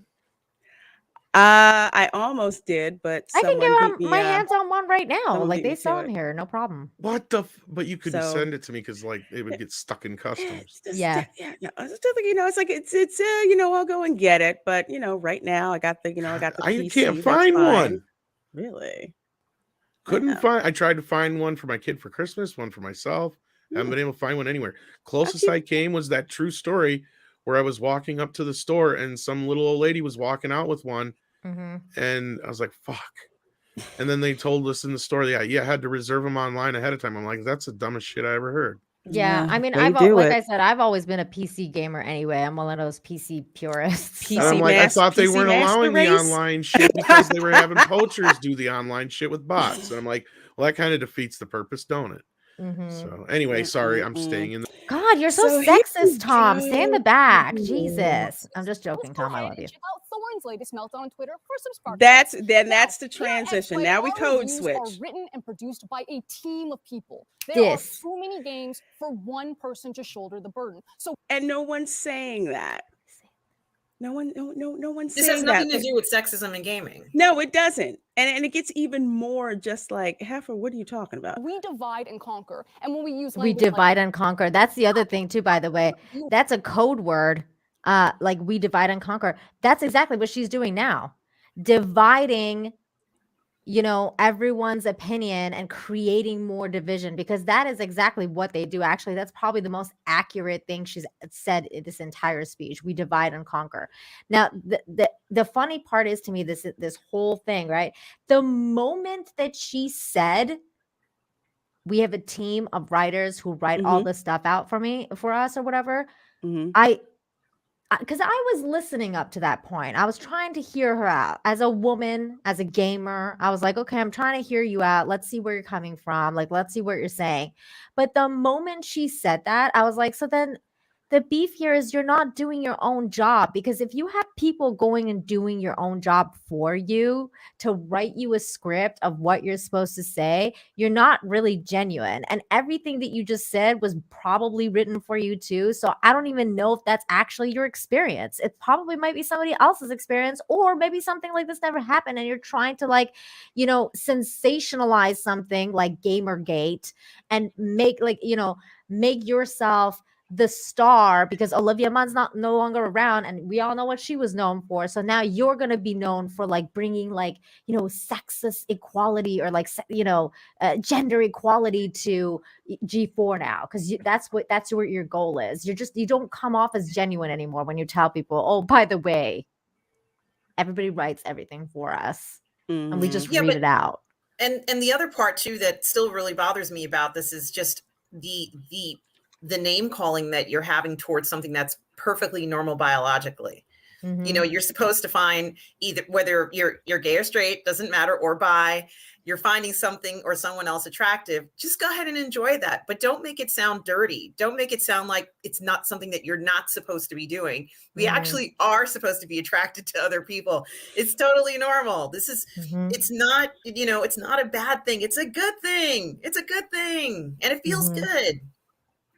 Yeah, there's somebody for everybody. But going back to what Nina was saying, it's one thing if it's like you're writing your own stuff and you just have, somebody like, hey, make sure that, I don't sound like an idiot, or a sanity check this. But for the most part, you've written the thing. She hasn't. So she's basically just parroting what they want her to say. And it's kind of like, well, why should we care what other people are writing for you? And she never played games. That's the thing. She's also not a gamer. No. That's what it seems like. That's what I'm hearing. I mean, it's just, and it just feels like so disingenuous, and it just feels like, okay, so you're not experiencing any of this, and you're just making shit up, and I can't feel sorry for you. I can't, exactly, because it's like if you were a true gamer, you would write your own stuff and stand behind. Well, and she was from like what was it, League of Legends or something like that is where she came from initially, and she was a color commentator. She didn't even play the game there either. What she was basically what I do here. Wait, what did you say? Color commentator? Color commentator. Yeah, I know it sounds racist as fuck, but it's basically like what I do. Like when I just come in and joke around with you guys. Like that was what she did. Actual conversation. Even though I actually probably add more than she ever could have in those. But yeah, like where I just pop in and do my funny jokes and stuff like that. Term is really funny. It is. I didn't know what the heck. I'm like, is that what I think it is? Okay. All right. I thought you said colored commentator, and I was like, no. My face would have looked much different. No. Oh my God. No ED on there. From the mouth and experience of the reviewer reading the review. The mouth. Not to say that Gerard. It's coming from the mouth. My mouth is coming. It's looking like, what the hell? My mouth is coming. Hello, darkness. Look what's coming from the mouth. Oh my God. I've come to talk with Sonic you here again. does not look I'm sorry. I keep calling because he knows he's going to be on the unemployment line next month. That, and he's like, man, I totally jerked off to her this morning. I probably shouldn't have done that. I don't know, man. Respect, that voice is going to be stuck in my head. You've done it. Feeling a little guilty now. Yeah. Little does she know I just whacked it off in the bathroom. I hope there's none in my beer. Oh. We absolutely do. But it'll always be in varying degrees and take a whole team behind us. That's why we're the whole team, not Adam play. We have done the experiment. Oh God, what's up with the seal back there? Cannot stand that clapping of his. It's so phony. The clapping is just, all of this is so insufferable. Totally but can I just say the other thing is that, like, this is why people on YouTube are succeeding, because like Midnight's Edge is succeeding. Like this show, you guys, we don't have writers. This is just us live. Like we don't have a speech. Just kicking it. Yeah, we're just kicking it. We're just talking. You trust me, you couldn't come up with the shit I come up with like by writing it down. Yeah, like it's just all organic. Like the most planning that goes into the show is like during the week we put articles that we come across that are crazy stuff like in the chat, and then we talk about it and we laugh about it. Like It's that's more about basically saying it. what not to say. Like they'll tell me not to use gamer words, and Or like yeah. Andre will be like, could we not talk about this topic? And I'm not even No. going to say the do topic. not talk about this No. topic. But if you I do, would like to keep my channel. tread very carefully. Yes. You know what? Cameron Pasha is in the back. I was just gonna say Ah, that's the it's reason I Toxic popped in was to introduce the Men. one, the only Right. Cameron Pasha. Hey, Cameron, Hey, how Cameron. you doing? Hey, lovely ladies, Hello, and Tom, Cameron. who was vanishing Tom. I think he was here. Now he's gone, but he's in the back. So I'm gonna have to tell everybody the truth. I'm totally writing all these episodes. You know Oh. that. I'm the writer. Really? You guys are totally Okay. reading. So things you that I wrote this garbage ass speech? Comrade, I have a question for you that's Yeah. very personal, and you don't have to answer it. Okay. But did you happen to jack off anytime this week to any woman? You don't have to say to who. Just I'd answer that. whether Except you my do it or mom's not. in the next room.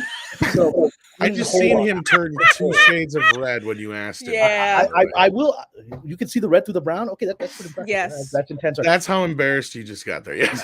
I will say this: 90% of people indulge in that activity, and then the 10% are lying about it. They do. The 10% are lying about it. They're You're 10, so yes. right. You're I so don't know. right. Really? They will. Here's to that. Totally. Okay, so yes. So Totally. All right. So yeah, are you familiar with the G4 Meltdown, Cameron? I believe Tom and I think was there when we had an initial conversation about it on Friday morning. So yeah, I have some introduction to this situation, but I think I walked in as you ladies were talking about the more let's just say affected elements of this broadcast. Yes. Oh my gosh. Well, I'm just saying it's crazier and pathetic that crazier. these guys are a bunch of people with clearly 20 writers. She's going to start listing them off right now. And then they got this crappy show and they're barely getting any views. And no wonder why. Like they talk to their fans like this. They blame their fans for watching and enjoying the show, and then they're like, "Oh, fuck you, you jerked off to me." Like, Yeah. what? Part of the problem is just look at this setup here. Does this actually look like a real YouTube channel? This is a real YouTube channel. Random people in their houses, their mom is in the other Exactly. room, a dog walks up behind the screen. We don't have It looks all this. somebody's We ever cat read jumping on basement or some things, shit you like know? that. The leftover couches from when your parents got rid of, and I mean, this is all like this is like some rich dude's under. Are you kidding? If we imagination had of a a dog that we could control to walk on screen, we'd have like 3 times the viewers. That's true. We would. Yeah. But I mean, I think these guys are. Who did I hear they're funded by?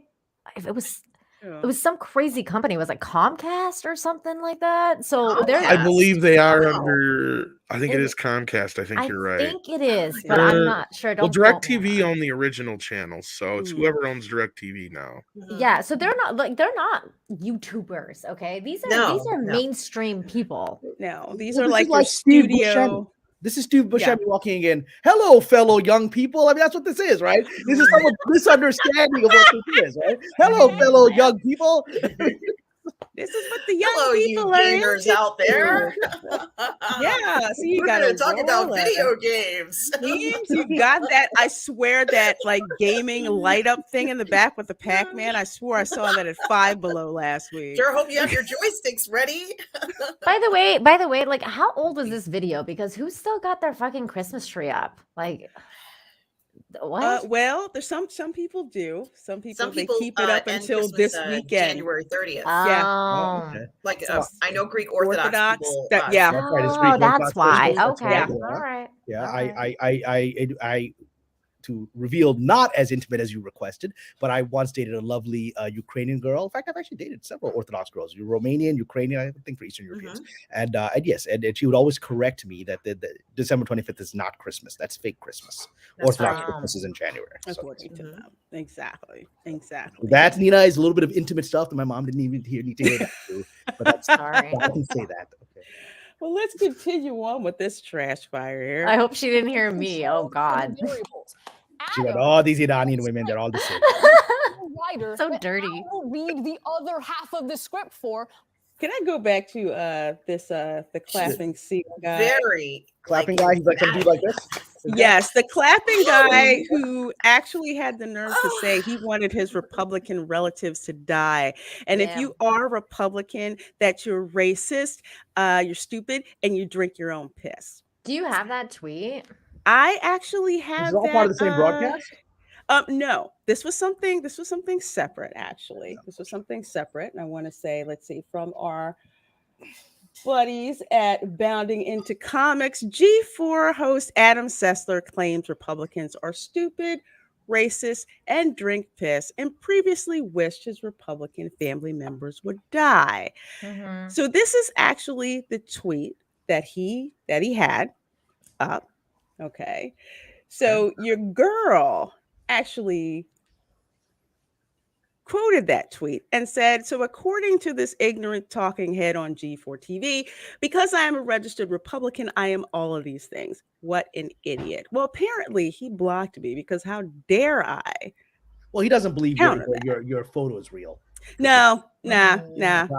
Actually be a registered. Black women can't be a Republican. Black people can't be Republicans. Never mind people like, Martin Luther King, Mary McLeod Bethune. No, you can be. No, Lorena, you're totally wrong about this. You can be a Black Republican. It's just then you are a Black white supremacist or something like that. Yeah, I think SNL did a skit about that. Yeah. Like the Black Klansman on Spell Show. Yeah, the Black white supremacy. Yeah, the blind you're the black face of white supremacy. That's basically what's going on. Like Larry Elder.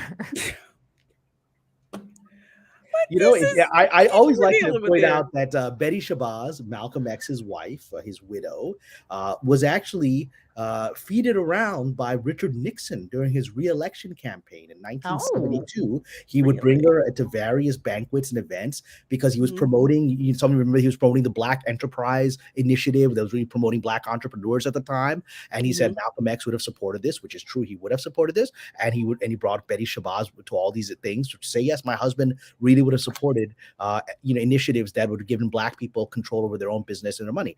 And nobody talks about that. That is the first that I am ever hearing about that, but I'm not surprised. Yeah. I'm not surprised. Okay.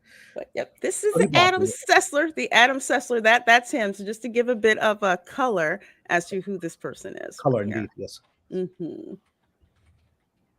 Oh wait, now we're back to female Andre. Yes. I will read the other half of the script but I'll be the one flamed. And yeah, it also happens to Gerard and TBH, but that doesn't. TBH is like, not me. Don't. That guy, dude. Did you see that black guy's reaction? Let's go back. Bro, because that dude gave me the reactions like this wasn't in the script. I don't like where this is going. Right? He's like, what's happening? He is not comfortable. Like he's like all shifty. Shoot, you see, look at his hands and very beta position. Okay. He is very uncomfortable, that black guy. Like I said, she trumps him. She's a white lesbian woman. So what she says trumps whatever the heck the black guy is gonna say. Yes. I wonder if he was gay, would the Trump card then work better towards him? No. No. White women are at the top of the pyramid. Yes. Wow. Yes. In Hollywood, that's true. White lesbians. Okay. Yes. You don't have to be, straight. White straight women are actually at the top. Really? Okay. Certainly in my experience. Of the oppression Olympics. He would have to be trans and half Asian to trump her. Yeah. Maybe by like my crippled. calculation. Exactly. It's funny how that works. No, maybe he can't get it up and he's like crippled. Then maybe he needs like Viagra or something. Just a little bit of help. Oh Lord. But that doesn't discount the sexism of how it happens to me when it does. Okay, so here's what we're going to get into. So she's been ranting and raving about quote unquote sexism in gaming, but not getting to the crux of what it is. Now, when she starts to explain what it is, then it's just like, what are you talking about? So you should be above criticism just because you're a woman. It's insane. It's insane. Just watch Both this. things can be true, that there is a general hatred of any change that isn't Adam, and that all receive special flame just for being a woman. And I wish That's so untrue. Oh God, she's so insufferable because she's lying. She's lying. You know she's lying. She's totally lying. My head freaking exploded. Well, I when mean, but heard that. her point is that she number one believes herself to be an unattractive woman, which is that's her own self-judgment. Number two, Exactly. she believes she's Mhm. unbankable, I guess, and in her own mind. Mhm. And number two, she's like, the oppression is that, you know, yes, I don't look like Olivia Munn, I don't look like Sarah Underwood, and you shouldn't comment. And I'm like, well, both it is. You do not look like Olivia Munn and Sarah Underwood, and certainly the getup you got going right now. But Right. but I don't know how many people are actually commenting on it. There's always one jerk off in the chat. We have one jerk off in the chat everywhere we go. That's the other thing, though, Kamran. It's like, are you even trying, girl? Like, look at her. She's not even trying. It's like, go get a proper haircut, lady. I got to hang on this because, granted, maybe this is because I lived in LA. I don't know, but all the lesbians that I met kept their appearance up extremely well. This is lipstick Exactly. down. Lipstick. I mean, LA's lipstick. Femmed out. This one chick was trying to talk to me at the bar. I'm just like, look, I said, I really don't swing that. But she said, that's okay, honey. You just I miss 80s gay. and I just want to look at you. I'm like, okay. Oh, Okay.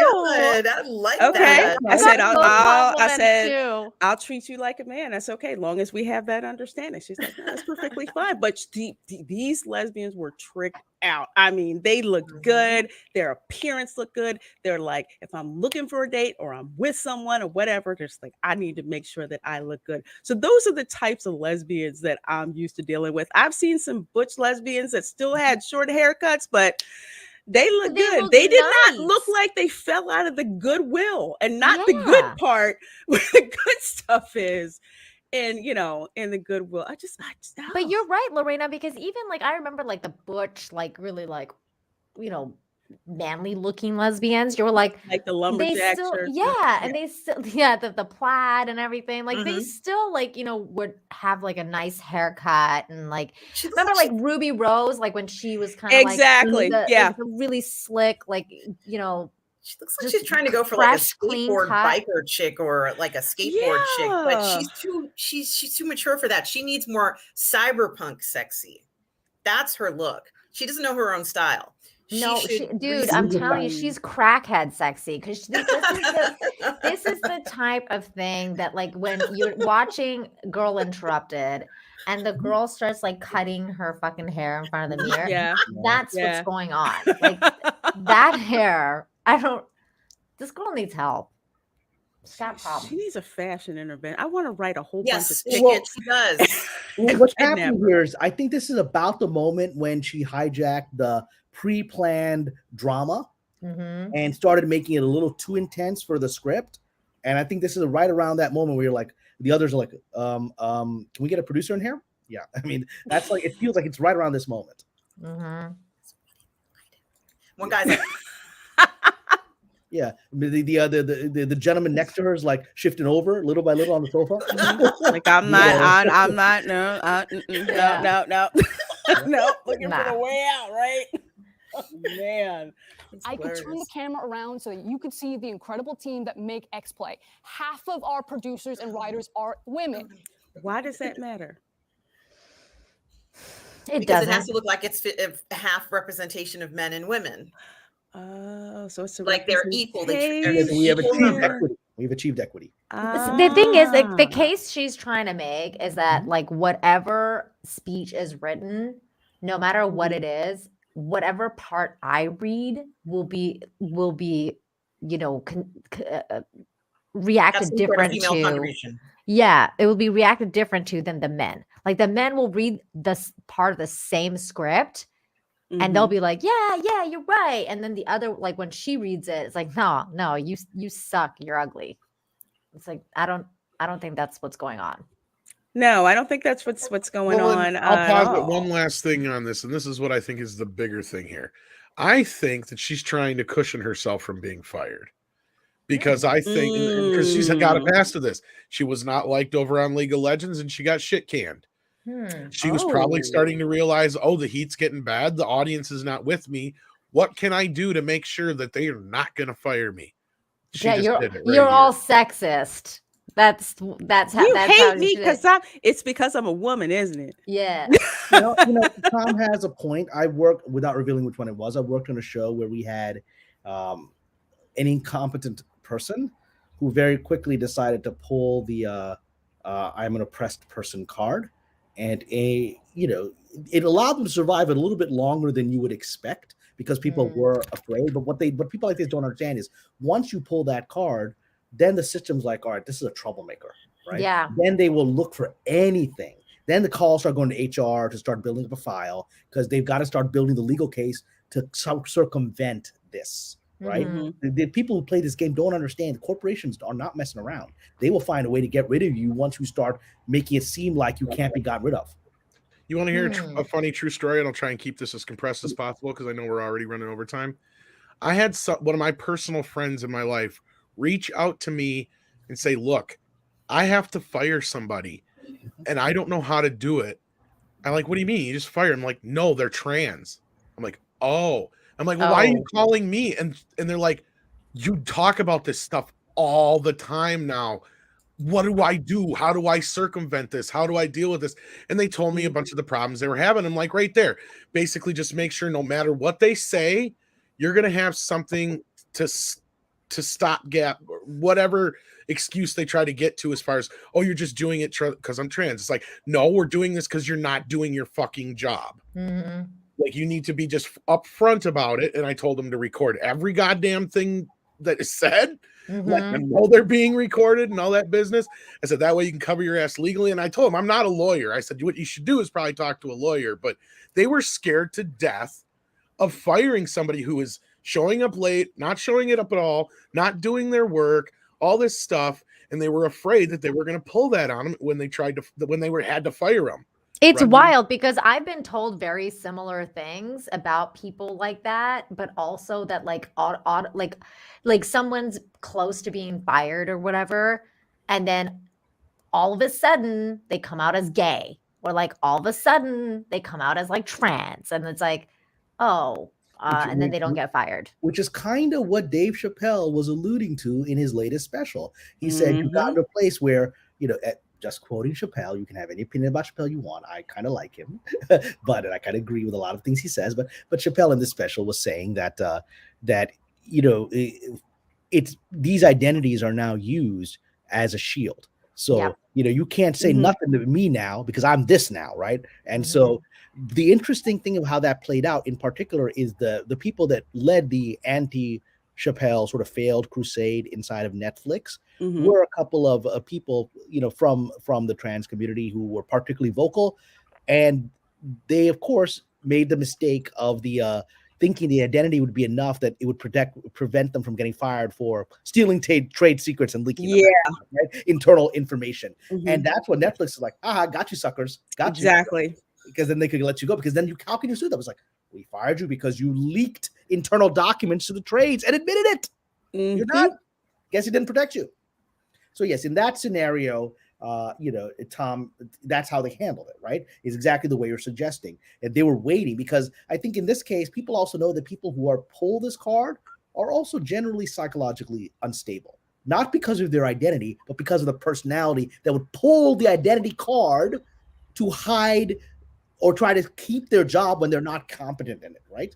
That person is already unstable because they're not thinking like a rational human being. A rational human being goes, I'm XYZ identity, and I'm going to work hard at this job and not lose it because I need to pay my bills, right? That's a rational person. The other person who does the opposite is someone who's not thinking straight and then easily falls into traps of their own making. Absolutely. Yeah, very well said. So trucking on here. Emily, Abby, Megan, Joe, Jake, Zipper. Okay, got to go through the whole Zipper? line. Whose name is Zipper? Who is Zipper? Who the Zipper's fuck gonna be like named the hot Zipper? chicken Zipper? I want to know who Zipper is. Turn the Zipper camera on. I like wanna see Zipper. Peter Dinklage looking kind of person. That's what I want. She doesn't know her name because it was dark. She just pulled the zipper down. That's all she remembers. It's probably like some dude's neighbor tag or something, gamer tag. Oh I would gosh. hope. I really hope somebody didn't name their kid hope Zipper. So I can't. I don't. Zipper. That sounds like a really weird providers handle that are to now on use. ATOS like Vanessa. When you're in our DMs or on those YouTube comments or in Twitch chat right now, those reactionary threads thinking that I'm somehow ruining your current X-Play experience because you can't objectify me how you previously did to Morgan, or that Nobody's trying to objectify you with those teeth. Just get out of here. I can't objectify her with that ring in her nose. We can't stop the video to laugh, or we'll be here till next year. I know. We just can't. I know, but it's impossible. Look at her. How many people were actually watching this thing's live? Like 250? I mean, who's actually watching this thing? Probably nobody. I think just mostly geeks and gamers. No, Tom, you're making a mistake. You're making a mistake because the Geeks and Gamers and all those guys showed up to their second stream. Oh, okay. This one, I don't know how many people watched. This was I think there was I'm not sure, maybe 400, 500 people in their chat. It wasn't a whole lot. They had just kind of put this in there and kind of like put that on blast, and then it went out. And then when they went live again, that's when like Geeks and Gamers and other people were going into the chat, just innocuous, hey, stuff, whatever, and they were just zapping it. Yeah, that was Wednesday night. That was after this shit show. And after they found out that Adam Sessler said that stuff. And Sessler, and she started blocking people all over the place. Script as Adam, but you have no problem. So basically, she's just mad that, if you call me out, if Adam had said the same stupid stuff, you wouldn't say anything to him. But because I'm a woman, you're going to come at me. People are working hard to make free content for you. Free, by the way, that's bullshit. That's totally, it's not free. It ain't I'm free. looking over their website right now, and they've got, or their YouTube page, they've got over 400, almost 500,000 subscribers. Yeah. But like most of their videos hover around 30, 20,000, unless they're an Adam video. Those are the only ones that seem to do better. I've heard that they had more subs. Oh, yeah, apparently after this, they bled a lot. Yeah, of subs. But just going by their views, like unless it's an Adam video, it appears like nobody really watches them. So I think and maybe that's why part of she's the saying problem. they're sexist. I do, yeah. I wouldn't watch this chick. But that's why she's saying they're sexist. They're like, if Adam does it, you guys care, but if I do it, you don't. Not only does this whole thing feel like a set from like, how are you doing, young people? Steve Buscemi, right? Somebody doesn't know what's going on, right?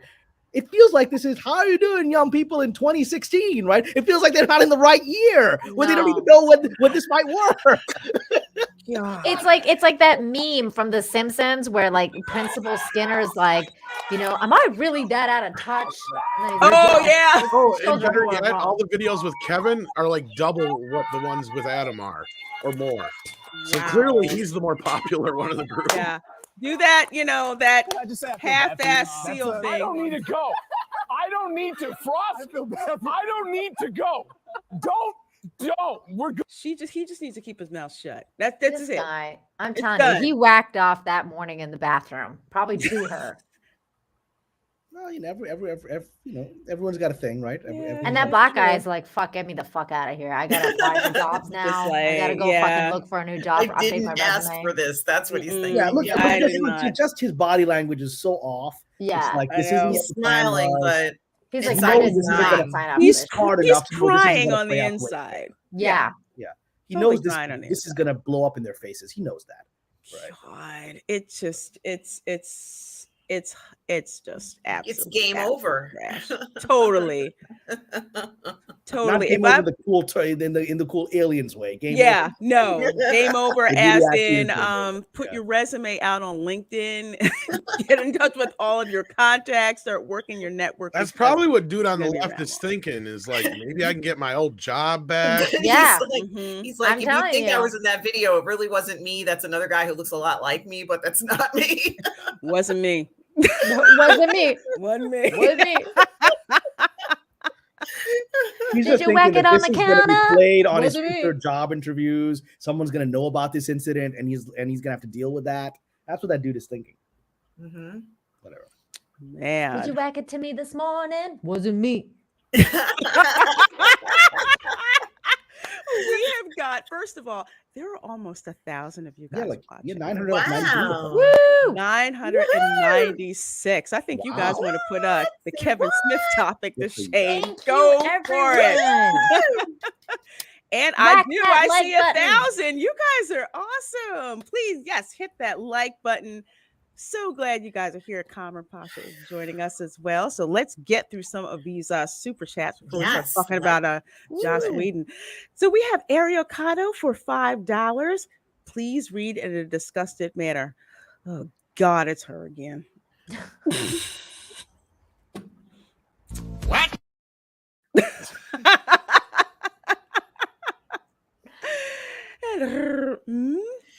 Yes, Darth Tony 1976 for a $2 super chat. Thank you so much, Darth Tony 1976. G4 didn't do their regular Monday stream. Strange. Ooh. So next week when they come back, she's gonna be all glammed up. She's gonna go to the LA, the ones you mentioned, the lipstick. She's gonna go to the get a makeover, and it's all gonna be. We're just gonna keep moving. She's gonna get rid of her girl interrupted haircut. That's what's gonna happen. She's gonna get her face beat completely, and great. Dark King for $2. Thank you so much. Says I still hate. I still hate hail. Snow to the ladies in chat. Okay, thanks. All right. Thank you. You're not getting hail. Thank you. Joker Boys, hello, my dear, for $5. Thank you so much for that. It's time for Monday night. Hail, ladies, chat, and wrenches. Sup, Tom? Hashtag keep talking. How you doing? There you go. Hey, Mr. J. Good to see you. Nina has that down. I love it.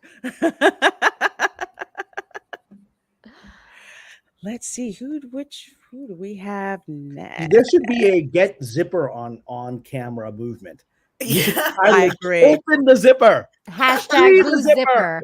Free zipper. Darth Tony 1976 again for a $2 super chat. Thank you so much, Darth Tony 1976. My 15-year-old lesbian daughter said she is childish. Oh, wow. Dang. Wow. Wow. That just says a lot right there. Speaking of 15-year-old, somebody's 15-year-old said that this chick was bangry. She's angry. Nobody wants to bang her. And I said, I'm stealing that. I'm totally stealing that. We got to make that a part of the lexicon. We have to. I'm stealing that. I'm stealing that too. That's a new word for us. The more you know. Without getting political, let's just say some various well-known personalities have recently been saying you all hate me because I am bangable. So how is that the opposite of bangry? Is that I don't know, maybe it's another version of bangry? I think it's another version. I think it's two definitions for bangry: wishing somebody would and mad no one wants to. Or think everyone wants to. That's the problem. Everyone wants Actually, I think you just said the same thing twice, Lorena.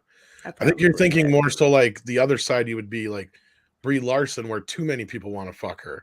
Like just the fact that anybody would look at her sideways makes her. For us 80s kids, it's that wonderful moment. Don't hate me because I'm beautiful. Yes. Yes, we all know that wonderful. Yes, we do. Hillis Mallory for $2 says, I can see you, chat. Yes, you see. I can see you. Well, I see you. I see you, Hillis. Chris Catman for $5. Thank you so very much, my dear. Hair all, congrats. Midnight's Edge on 200. Yes. Hope David Zaslav listened to Script Doctor's idea today. Okay. Script Doctor has such good ideas. I hope what did I everyone miss? listens to him. I was on a little earlier, but I guess I missed that idea. What was the idea? I don't 100% remember, but it was I don't remember either. we were on the discussion probably about Discovery coming in to work over Warner Brothers, and I'm sure that Script had said something about just getting somebody in charge over at DC to get things in order and all that business probably. Well, I'll tell you, David Zaslav's reputation is he's the kind of guy that would sit here and watch this channel. He's so into what does the market want? What does the audience want? He doesn't care about the CEO of a multi-billion-dollar media corporation shouldn't be sitting around watching YouTube videos. He's a dude who's like, well, that's how I know what my customers are. He's like that old school medieval king that will go out dressed as a beggar into the streets to find out what's really happening, right? So, don't be surprised if he knows exactly. He probably has people watching this kind of stuff and saying, "Give me back feedback." Hi, David. I'd love to come to the new Warner Brothers. I've worked with you guys before. Hey, Bird up for $5 super chat. Thank you so much, Bird up. Ow. Hey. I don't want to bang Frosk. Okay. Looks like a gay misogynist. Looks, I am. This person, they are. Please don't tell my wife. Oh, no. That's a very 2020 kind of scenario. Oh, God. Scenario. It's all Neil 89 for 5. Thank you so much. Says Nina, PC Master race for the win. Yeah, boy. Yeah. Yep. I'm actually playing God of War, which I insist on calling Dead of Boy or Dad of Boy. Right now, I listen to you guys. Oh, that's awesome. I have to play that game. I just recently finished Red Dead Redemption 2, and it was freaking good. You like it? Good. Yeah, that's a great game. Yeah. Yeah, after someone else told me about that, I need to play Best that. cinematics in a game ever. One of the best stories ever. I can't say so much about the gameplay. The gameplay is decent, but there's some shit that bothers me in it. But outside of that, Red Dead 2 might be one of the best games ever made. Oh, Yes. Okay. It was so good. Okay. So good. I'll have to put that on So the before we put look that at in the super list. chat, anyone here played my game, 50 Cent Blood in the Sand? Anyone played it? No, No. I didn't. No, but somebody showed me one online that was worth a shit ton of money that one time, and I think I sent it to you, and they wanted your response. Yeah. I Yeah, don't think you I've were ever mad. heard I of it. remember Yeah, that. I'm not getting nothing out of that. I'm got no residual. I know. Yeah. I'm sorry. That sucks. I mean, that thing's made a lot of money for 50 Cent. Oh. But it's apparently a fun game. I know it's a well-written game. I've never played it. Well, Larry Herzog Jr. for $5. Thank you so very much for that. He says, so Nina's in Mexico. Are you from there originally or have ties to the U.S.? Good internet there, question mark. I'm not originally from Mexico. I'm Persian nationality. Moved to Canada when I was 10 with my mom, then moved here with my husband. And I do have ties to the U.S. My family lives, a lot of my family, extended family lives there. So yes. And Are they LA Persians or Washington, D.C. Persians? LA. Ooh. Okay. There's two mafias. It's like the rap world. There's Yep. Coast and West Coast. And It's that, LA. the Virginia Persians, we don't like the LA Persians. Yeah, I know. There's definitely beef. And yes, good internet here. And we don't pay for roaming charges anywhere when you get Mexican internet. So when you go to Canada or the US, it's free. It's the best. Mexico sounds like a paradise. Good. I was checking out Cancun. That's kind of like I maybe need to go visit Cancun. I think you should come down here. Yeah, gorgeous. Check it out. I need to. Okay. Hillis Mallory. Yes, Hillis Mallory for a $5 super chat. Thank you so much. So, how many eyebrow pencils does she go through every week? Oh my God. I didn't pay attention to her eyebrows. What was it? She has a decent amount of eye makeup Hold on. like- I have a picture we can share. Here we go. Let me see. And then we can kind of see what she looks like at the same time. There you go. Take a look. Oh, this one? Oh, it's like drawn on. That's You're not right. good. I granted, I don't use eye pencil. I actually use a eyebrow pomade actually, and that's what I do really too. freaking it's a really bad eyebrow job. They need to fight. That's First of all, terrible. she needs her brows done. She needs somebody to actually hold her down, put some wax strips Hold on her there, and down. put some definition. Or get Roller a skill. thread And- done, man. Go to And a thread girl. I've seen that done in LA actually. Quick thing about this meme, by the way. So I don't know if you guys heard about the candy corn war. There is a new war. It's pineapple on pizza war. So it has begun. The pizza wars have begun. So this is a meme from that where she's saying, "You're letting your unconscious pizza biases ruin my day," and this guy's like, "Typical pineappler." Pineapple does not belong on pizza. Well, I was gonna say pineapple goes bad the moment you put it on pizza. So Yes, that I'm right. so happy you guys It are on sucks. our team. Absolutely. fruit don't belong on pizza. It's already bad enough we allowed tomatoes. They're already pretending to be a vegetable. It's true. Tom Yeah. said. Very. Tom said. Very. Is it my turn? Yeah. Hillis Mallory for $5. Thank you. Says, so how many? Oh, We did this. We did this. Oh, we did this. What's the next one? Oh, there we go. Jack the Outcast for $5. Thank you so much. Says, hello, you lovely ladies. And Tom, why do these brainlets think it's a good business decision to yell at their audience and demand them not to watch? They don't think. I think they're narcissists, and I think they just they don't care. They just want to be relevant. And this generation appears to have gone through an educational process where they were indoctrinated in Marxism without realizing it. So they don't understand basic human behavior, which is what economics is, right? And exactly. So they don't understand consequence. They don't grasp it because, all of the Marxist ideology is based on a lack of understanding of consequence. And if you don't like my politics, don't buy my book. I mean, that's basically what she said at the end of that thing. She was like, if you don't like it, then don't watch. And it's like, bitch, then they'll get mad about how come you're not watching me? It's because I'm not bangable, right? Yeah, it's because I'm not. It's because I'm a woman. Oh, Lord Corporal for $5 Canadian, 5 loonies. Thank you so very much. Thank you. Probably comments from 12-year-olds, ? Doesn't understand it's the internet and yelling at guys of all ages. Yeah, she's tarred them all with the same brush. Well, you know what's so funny is and if they weren't sexist before, now they're going to be sexist to you because they're like, oh, really? Is that what you really think? Because we weren't saying anything before. Now you open up that can of worms. Like, and I wouldn't put it past 12-year-olds to do something like that. I can't believe I didn't even think of that earlier. But yeah, and you're right, Nina. And if it is 12-year-olds and they know that they're getting to her, they're just going to ramp it up even more. Exactly. Totally. You don't. That's why you don't tell your weaknesses to people online. You just don't. And Dark King for $5. Is it Australian? Yes, Australian. Australian. $5 Australian. Thank you so much, Dark King. I can honestly say that I do not want to F the TF ladies. Toxic femme. F? Fuck. Toxic femme. Oh, okay. Yeah. No, I wasn't sure what he meant by that. TFF is fuck. Oh, okay. Yeah. Thought you meant Oh. Yeah. Okay. Can't use naughty words. Mutual loving. Yeah. Mutual loving. Yes. He wants to snuggle. Yes. Though not the married ladies, that's out of line. Unless they're fine with it. Oh God! Unless they're fine with it. Unless them and their partner are fine with it. He didn't add that. I added that. Yeah. I know. If they're married, flexible, it's all good.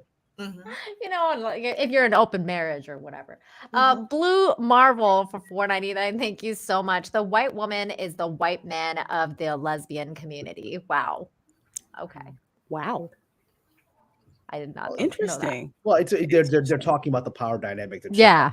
I didn't know that. Okay. Oh. You get to put on a new mask to hide. I'm gonna need a flow chart, man. I know. Girl, you and me both. I need to make an Excel sheet for every time there's a new pronoun out, a new gender It's out. called the I'm gender like, I can't fluid keep up chart. with shit. Yeah. Exactly, Tom. Exactly. I need one. That's as worse as bad as a comment of like straight black men or the white men of black people. I remember that one. But there's more pronouns now and like genders than the fucking periodic table. Like they're the elements of the periodic table. I can't. Girl, I saw somebody at Disney World with a button on with their pronouns on it. My pronouns are. No. So this is in addition to, it's my birthday. I'm celebrating. It's my anniversary. It's my pronouns are. And somebody's making and selling those buttons. Oh yeah. You know you're in trouble when Disney's selling it in their store. Okay, that's when you're in trouble, Lorena. Well, just remember Cobra Kai. What is that wonderful moment in season 4 where one of the newcomers comes to the group and says, "My pronouns are," and he goes, "Silence, quiet. The only pronouns are sensei and whatever." Yeah, yeah. I love that. Volcanic. Thank you, Johnny. Yes, for $4.99. Thank you so very much. States that if it goes up, it goes in. Very well. Okay. Thanks. Not wrong. Thank you very much for that super chat. Appreciate it. So it's Short. it's a nice counterbalance to Mr. Snuggles. Yeah. Oh my God. I like how you said mutual snuggle. Yeah, that's what they were suggesting. God bless This one's them. for you. And Chris Catman for $5 super chat. Thank you so much, Chris Catman. Here is real money. Please don't play any more of the G4 video, please. We won't. It's Pay over. people to not play that. It's done. We Thanks. had our lovely commentary over. I guess because you had to see her face. Probably. We had to see her face. I mean, I Yeah, totally I get get it. I you. was like, Yeah, I can't look I at this get crackhead it. anymore. Yeah.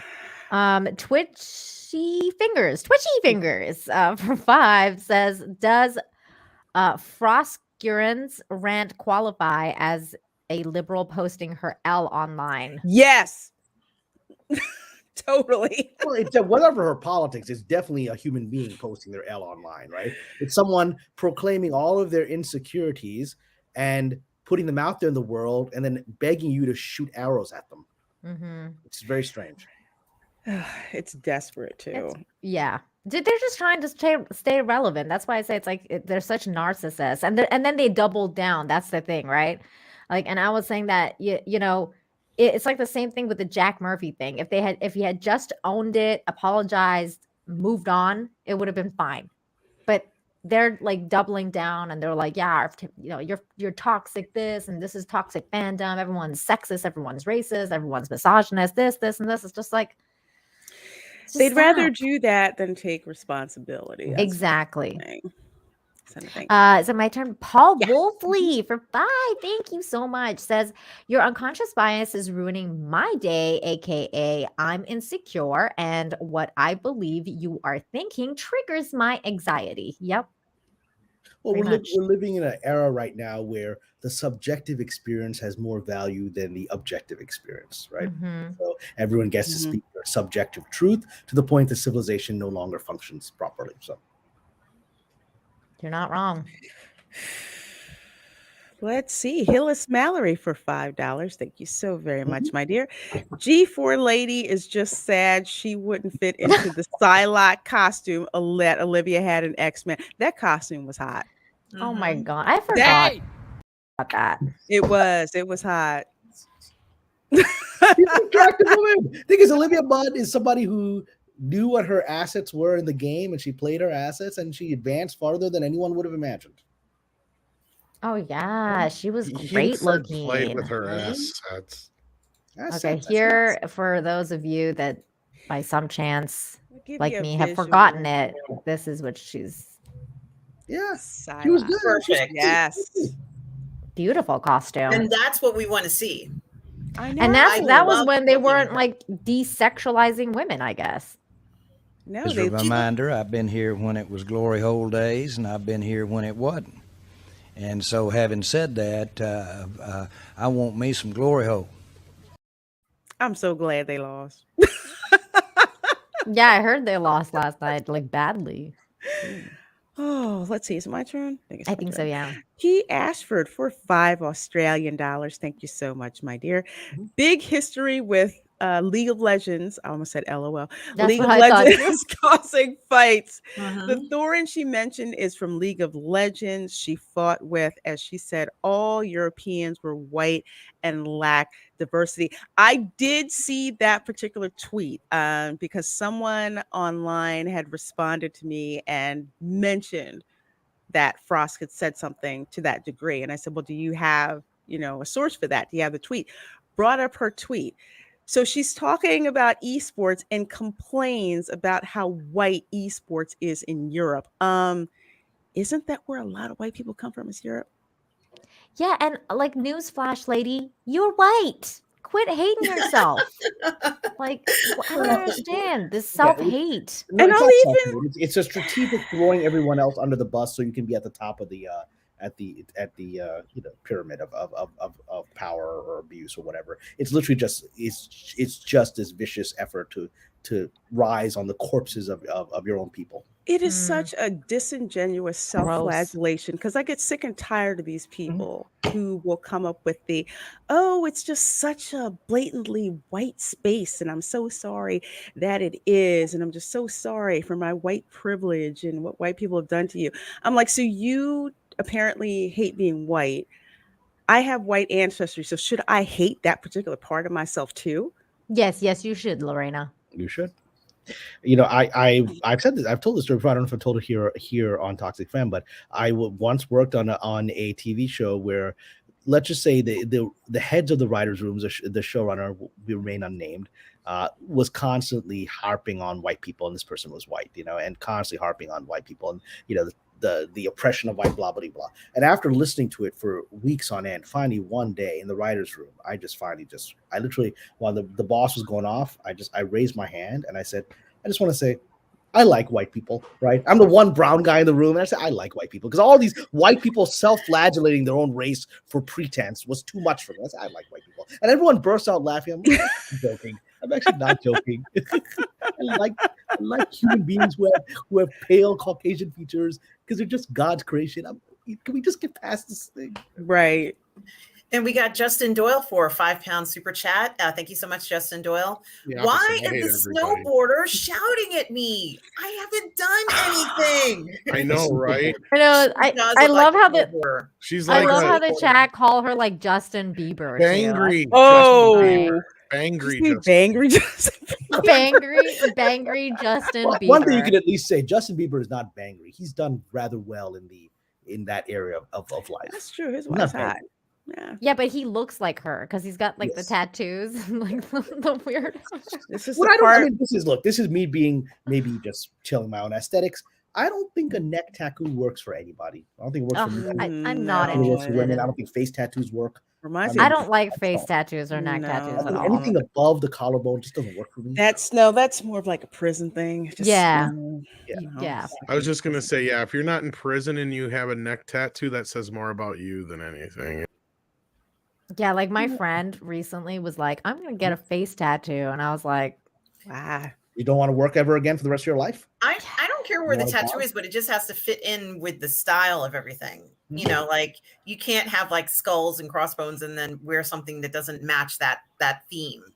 Okay, I will say the one person that I thought had a really nice face tattoo, and I was like, okay, I don't know why, but for some reason it was okay for him, was Chakotay and Voyager. That's the only face tattoo I've ever been like. Because that wasn't like, and that one was more, it was like more indigenous tattoo. Tribal. Yeah, exactly. Because the indigenous know how to do it without looking ridiculous, right? Exactly. It's very beautiful. It's like art, and it's something to bring out.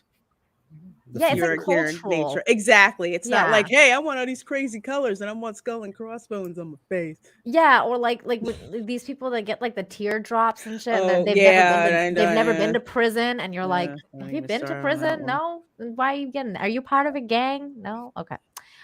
Is it my turn? I think so. Yes. I have something to come off of this comment, so please read it. Okay, Ariel Koto. For $5. Thank you so much. Says Kamran, as a fellow fan of hot girls with guns, there's a new anime that recently came out called Dolls Frontline. Maybe you might like it. Who knows?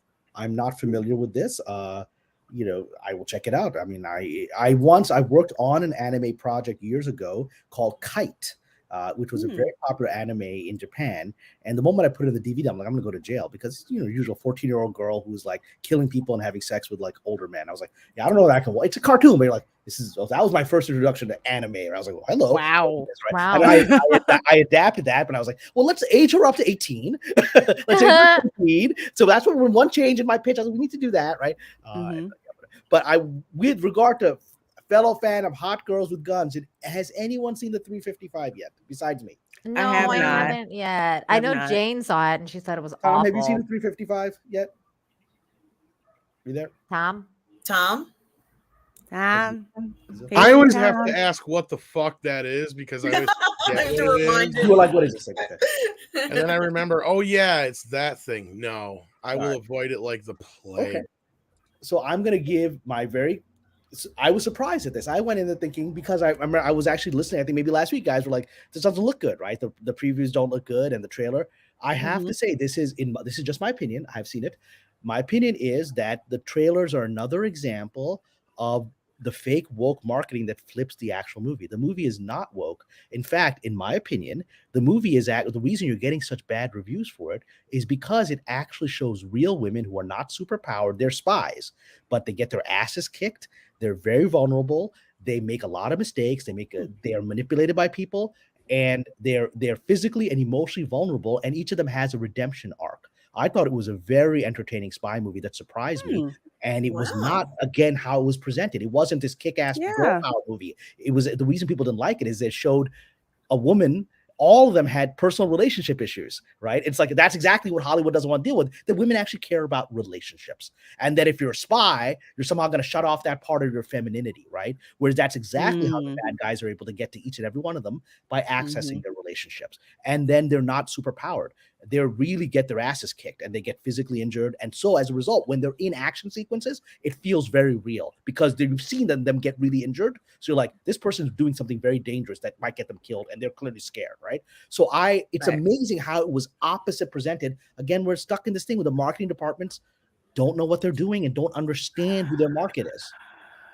I was very entertained. If any of you would like to see it, I would love to see your reactions to it because it wasn't the movie I expected. Why? I know Jane saw it and she thought it was awful. So I don't know. And I respect Jane. I all I can say is I enjoyed it. I'll have to that's interesting. I'll have to check it out because Yeah, I have to watch it for myself. So I don't know. I guess I have to see that and Scream because I want to make up my own idea. Yeah, well, I'm definitely watching Scream because I've heard really awful things about it, and I'm like, really? Like, and it's I don't know. I want to know. I want to know what happened. That's all I'm going to say about that is I hope people check it out. I have my opinions. Yeah, I want to check it out. Scream or 355? Well, I think 355 definitely should check out. I think the best discussion on Scream should be when we all watch it at some point. Because I think that there's a lot of opinions out there. Let's just watch and talk about it. Have you seen it, Kamran? Yes. Okay. Yeah, I see. I will only say I liked it very much. That's just my. Okay. All right. I would love to hear other people's points of view after they've seen it, and we can debate. I'm watching it for sure. I just have to get a hold of it now. I'll just say I started watching the Eternals and I shut it off because I kept falling asleep. Really? I fell asleep after the telling of the Epic of Gilgamesh because I actually like that. That's one of my favorite parts. So they start off with the Epic of Gilgamesh? They actually go into that, like this retelling of the Epic of Epic I had the same problem with Shang-Chi. I started watching it expecting all this kick-ass fighting, and the first 5 minutes is nothing but CGI, and I'm like... And like talk? Yeah, it was just I was like, what is it? Like, this is not exciting at all. So like I didn't bother getting past the first 5 minutes. I'm probably I have not watched those, so I've avoided commenting. Obviously I've been hearing people's comments on this, but so both of you didn't like those movies from what you saw. So Eternals, I just fell asleep in, and I just didn't. I need to give Shang-Chi a better chance. I will say that. Like, I just got turned off. I haven't watched it. The first thing I saw was like like this wannabe Lord of the Rings army sequence thing, and it was like just a bunch of CGI and plus they didn't do it with English subtitles. It was all in Mandarin. So it was just like what the wait, what? They had Shang-Chi in Mandarin without subtitles? Yes, without no. Is this like Spielberg doing Spanish without subtitles? I take that back. Okay. They had the subtitles. Okay. But it's just that it was just like all, how they have like a small portion and they'll have the native language, but no, actually they'll be speaking a certain language, which you'll see the English subtitles when they did that, but it just seemed to go on forever. So they don't understand the rule that Ben Affleck, who is a very good director, a better director than he's an actor, understood in the movie he did in Iran. What was the movie he did in Iran? Was a movie, Which one? The movie did about the Iranian Revolution. Ben Affleck. The one God, that's on the. Is that Argo? Yeah, Argo. Thank you. So Argo, if you remember, has a very interesting opening sequence that's animated that goes on for just 2 minutes. That establishes the history of the Shah of Iran and America's backing of him and kind of how he was oppressing the people, or at least Many people believed he was oppressing the people. So give you a sense of where we're entering in the moment, why there's a revolution brewing, right? Mhm. And that wasn't in the script. And I actually attended something at the Directors Guild where he said he inserted that. It's because I read the script. It's not in the script. He inserted that on purpose because he was a Middle East studies major in college. So he knew the history of the Iranian Revolution. He said, you can't do this movie justice without at least explaining to Americans why there was a revolution brewing, that there were people that had grievances. It wasn't just a bunch of fanatics Right. came into it, but there were people with grievances. And so he did this really beautiful 2-minute animated sequence that really worked. And but that's how you do it. That's how you introduce an entire new world in an entertaining way, and then you get into the action. Exactly. But they didn't do that with Shang-Chi, and it was messed up. Let's see, Enrique Vasquez for $5. Thank you so very much, my dear. Hail, toxic ladies, Tom and Kamran. Sonic Guy. Sonic Guy is a YouTuber, and he is good in my opinion. Okay. Unfortunately, it sucks that he was in that show. I wonder if he thinks it sucks that he was in that show. Yeah, I'd like to find out what his YouTube channel is. Check that out. And Adam Wolford for a $10 super chat. Thank you so much, Adam Wolford. Adam was on a panel with Jim Starling saying you can't hide behind the First Amendment, freedom of speech. He said he has the right to doxing you. Okay. So I never liked him. And G4 died a long time ago. I saw that clip. He's crazy. Yeah, that sounds like this is not. That dude's unhinged. Really He's stuff. totally. Yeah, I saw that. I saw that. Mark for $5. Thank you so much. Says Frosk looks like Tinkerbell on crack. I love Tinkerbell, and that hurts. He ain't wrong. No, he's not. He looks really like not. Tinkerbell on crack when Tinkerbell. Tinkerbell like went cut off her hair in front of me. She said, "I'm so sick and tired of you making me do all this She work cut and off her smack own me on the wings." butt to shake pixie dust." Yeah, she took that fucking pixie dust way too. Oh my god. Valiant, valiant. Let's not turn the pixie dust towards this. Let's turn it this way, right? Yeah. Boom. I want to fly too. Oh wait, I have wings. Let's see. I think Jason Milton here. You? Yeah, I think this is Sure. Jason Milton for a $5 super chat. Oh gosh. Thank you so much, Jason Milton. Love Toxic Femmes. Nina, Lorena, The upcoming DCU with Flashpoint and Batgirl is going to be a woke disaster. What do you all think? DCU needs direction. Well, I think hopefully we are going to talk a little bit about the Batgirl costume, right? And I've said on Midnight's Edge, and I've said it here as well, that because I have friends who know the directors very well, they're not woke. They don't have a woke agenda personally. Who knows what the script is? I think the screenwriter is a talented screenwriter that sometimes makes good things. Like she wrote Bumblebee, which is a wonderful movie, and she also wrote Birds of Prey, which certainly wasn't executed very well. And so so who knows what this script is? I do know the directors aren't coming. I mean, they're like me. They're conservative religious Muslims, right? So that they're not coming from that personal agenda. And maybe this allows us to segue in and discuss the costume, because the costume has certainly gotten a lot of passionate opinions. I heard the director didn't react well to all the passionate opinions and went on and rant on Instagram, but I didn't see what happened. Well, there's two directors. So one of them you said one of the dudes. I don't know. These two guys. I don't know which one. Adil or Bilal, one of them said, "I don't like you criticizing." Yeah, that guy. This one. Yeah, because this is what he posted. Sorry, I didn't mean to line everybody back up. Well, so I this mean, is basically it. That's not an outrageous statement. It's wait and see the film. I mean, that's not a crazy statement. That's not "I hate you" fans. And he's using a popular meme that we all. But he's using a meme of like Batman slapping the fans. So that's a little bit of a, I think he was trying to be funny with the Batman, because it's a popular Batman meme. It's not like the first. It is a popular Batman meme, but the thing is that most people have been feeling very attacked by directors and by people like this. So for him to it's not in good taste to put a meme like this out when people are like criticizing your stuff and you're like, whatever, man, just wait for the movie. It's like, either don't say anything, or if you are gonna say something, be like, hey, I respect everyone's opinion on the thing. We're still working on it. Just wait until it comes out. Like, you don't have to do this. You don't have to mock the fans, because that's what's going on with the fandom, is that fandom is feeling attacked, and that's why they're, very sensitive. All fandoms, doesn't matter what it is, Star Wars, Star Trek, Well, certainly, I DC, think the Marvel, fandom, everyone. I think people are definitely raw emotionally after the last few years. The roller coaster, not even roller coaster, it's been one down for a long time, roller coaster ride. So I definitely know the emotions of it.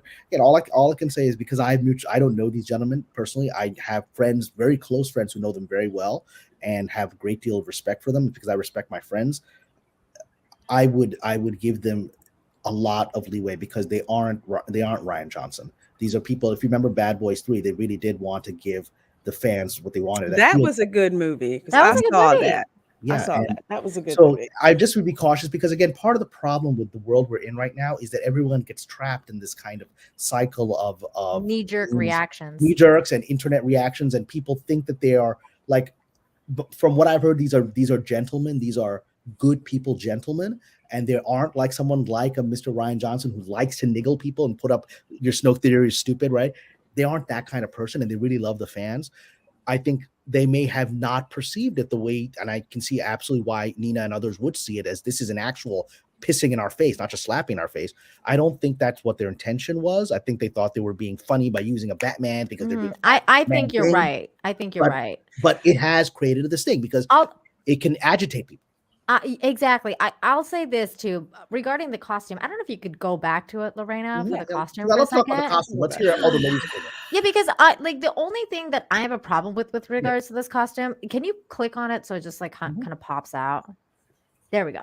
So like, I actually don't have a problem with this costume, because I think it's fine. Like, if you're going for a realistic look of like Batgirl or whatever. The only problem I have with this costume is the jacket. Okay. So the jacket here, there's no defining features. So you got this really flat look like on the chest. So she just kind of looks like she has no boobs, and she looks like she's like basically like become like this flat person, and you can tell that she's not like a flat-chested girl. Like, you can tell there's like curvature there. So all it needs really is just a little bit of an accent on the jacket, and to be a little bit more fitted, and then the costume will be pretty much fine, because the pants are tight, like they're clearly like, accenting her body. Like, it looks fine. The belt is fine. The gun holder is fine. Like, all the color scheme seems okay. Like, it looks a little bit cheap. Like, it looks like, it doesn't look like it kind of looks CW-ish. Like, it doesn't look like the most movie graphically, like,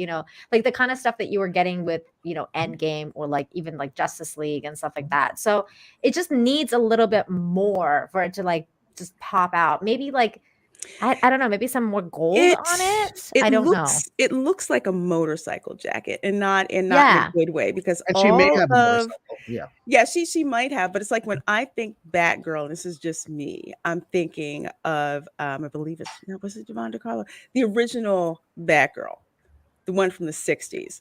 Yeah, that's the type. Who was, by the way, a outfit brunette. that I She was see. not a redhead. Yes, so we're seeing that in the comments. Redhead erasure. Right. So exactly, that's who. And you see her costume at the top. It's very defined on the arms. Do you really want all of that material flapping around? When you're trying to kick somebody's ass or get moving. Even this here is more true to what This I is would like. what this new version is based on, is the 2014 redesign. And they couldn't get the arms right. But see how it's got like an X on that, like on the right, and then go back to your image for a second. This is what you're talking about. Yeah, see that? The gathering on the arm. It's got the X, right? Like on the jacket, right? I say you should make it look like the X one. So it has definition, and it has like, you can tell that it's a woman that's wearing it, and not just like, like that's what people want to see. They want to see a superhero's body be accented and be fully there, because look. This kind of looks like Tico in a way. I'm sorry. I'm sorry. I keep flashing back to that. But it doesn't look like it's not flattering. Exactly. It's not flattering. It's not feminine. And I like to see my female superheroes look feminine. Well, See, that's the thing. You know what? I'm sorry, Tom, but like real quick, it's just, you know how they really like they keep talking about like seeing yourself in the character. The thing is that most people want to see themselves in a, you know, in a superhero in a way that they look their best. Like when an humans idealized look way. exactly when their humans look like an idealized woman, people want to look at that, like both men and women. And I like, you know, I just think that, and I the other thing that I like about the costume is I like the helmet. Like I like her mask, and I like that she's got red hair. I love that. They've got like there's certain things about the costume that actually look good, and she looks good in it. It just it just needs a little bit of Well, more this work. needing to see yourself in comics and movies and television is such a bunch of superficial bullshit. It Right? really Like, is. I I agree. bring it up all the time. It's like, because if you go by that mentality, then there's no way I could ever relate to Rocky because I'm not a 30-something-year-old washed up boxer who's not Italian, right? Mhm. Or I should never have been able to, you know, to feel for Johnny Five in Short Circuit because he's a fucking robot. Like that just doesn't compute with me. And the other side of this too is like this kind of thing pisses me off because they do this on purpose. So like this is a fairly new redesign. So that when they do this shit, they can say, "Oh, but it's in the comics. It's Mhm. straight out of the comics." Now, again, and Cameron may be right, and this may be what the directors are trying to say, or the director that put that out there is trying to say is, look, this is just the first costume. Maybe there's another costume. Wait and see the movie. But he didn't say it that way, and that's what pisses a lot of people off. Same thing with Mangold.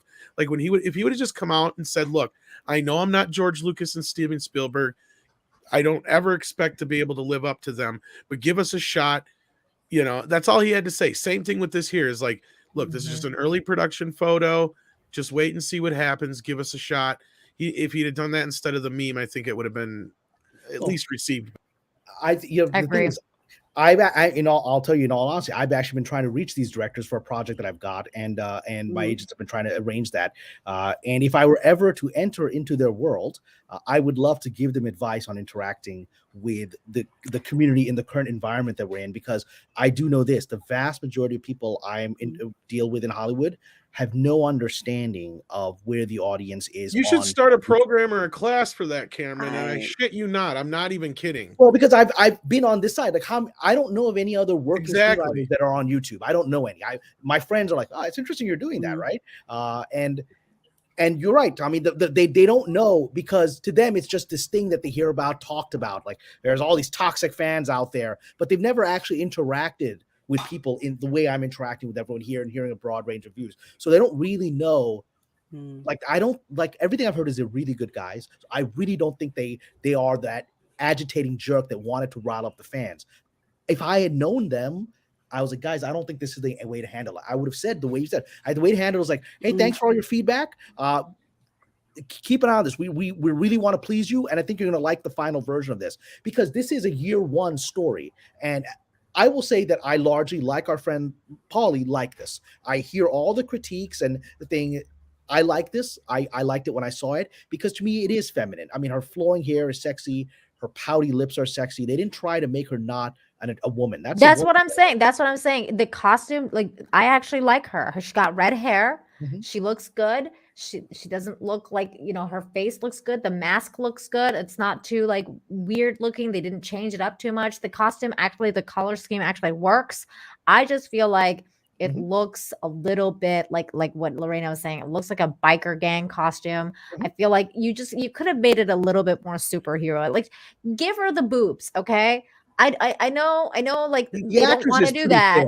The actress is pretty thin. I don't know, because in Bad Boys 3, there are a lot of hot chicks in bikinis. They don't have a problem with showing women's femininity.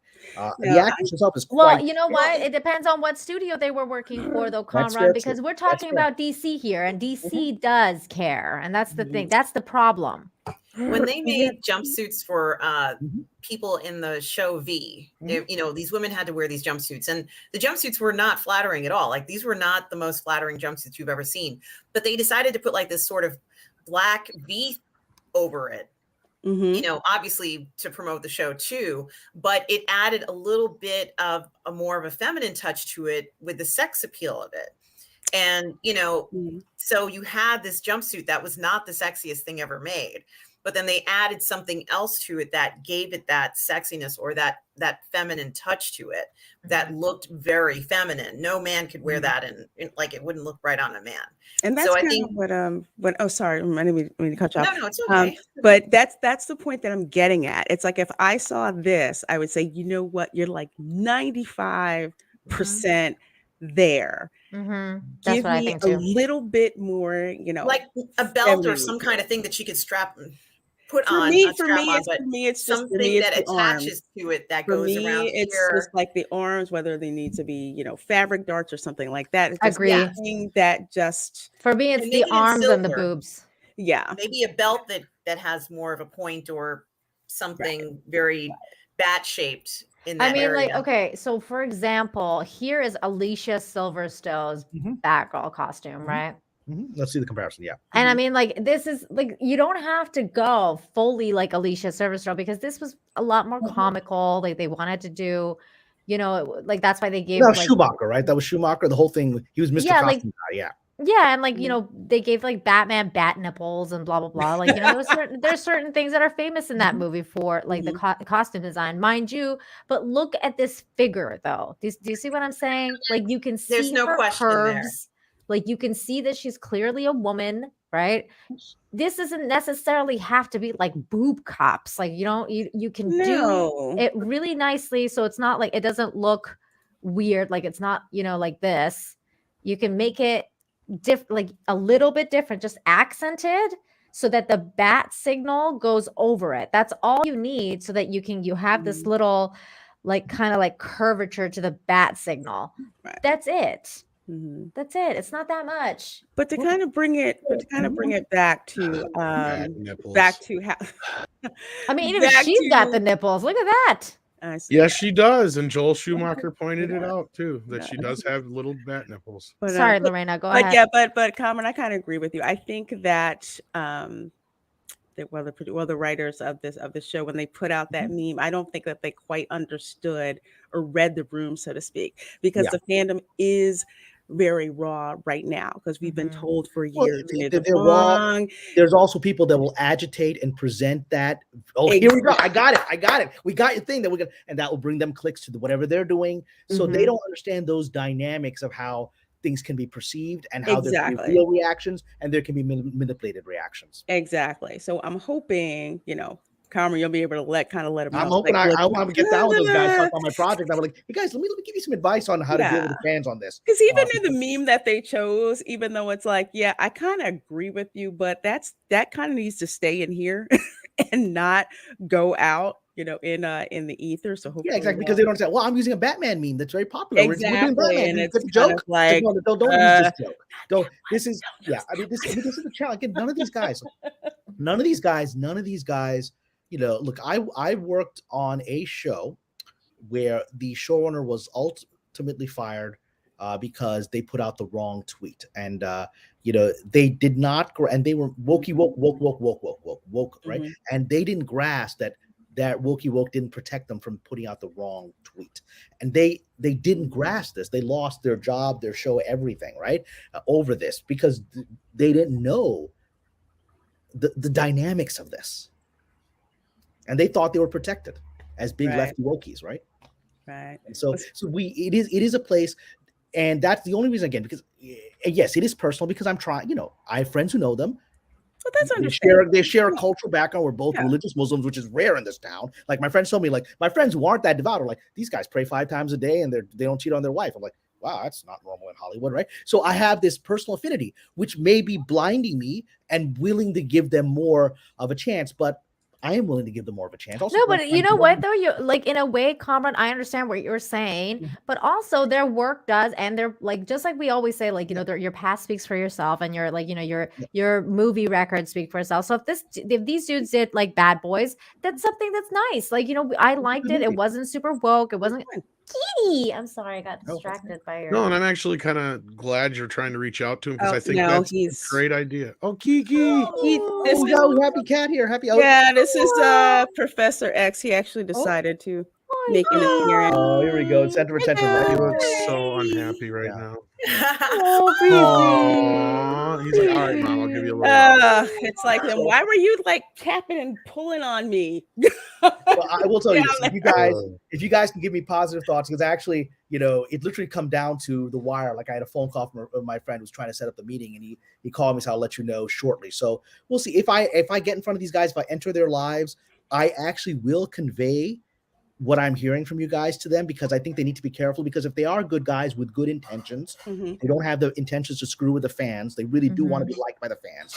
If that's who they are, then they need someone telling them, be careful. This is a minefield. Yeah. And there's people waiting to mess you up. And if your intentions are good, that's going to be even worse, because they'll be misrepresenting your intentions. You should Yeah, take that I- into consideration, though, Cameron. When a lot of this stuff starts to blow over, maybe you should start like a correspondence class or something for professionals and how to deal with fans. You're not wrong, Tom. You're not wrong. I feel like a lot of people, if I could just do like a Writers Guild seminar for, look, here's the one dude who bothered to go into this world, like into the deep morass of this world, and became he infiltrated the underworld, and he's come back out alive with a story, because none of them know nothing. They know nothing except their echo chamber of, let's say stupid things together, and we're all going to be protected by our wokeness, right? They don't know anything.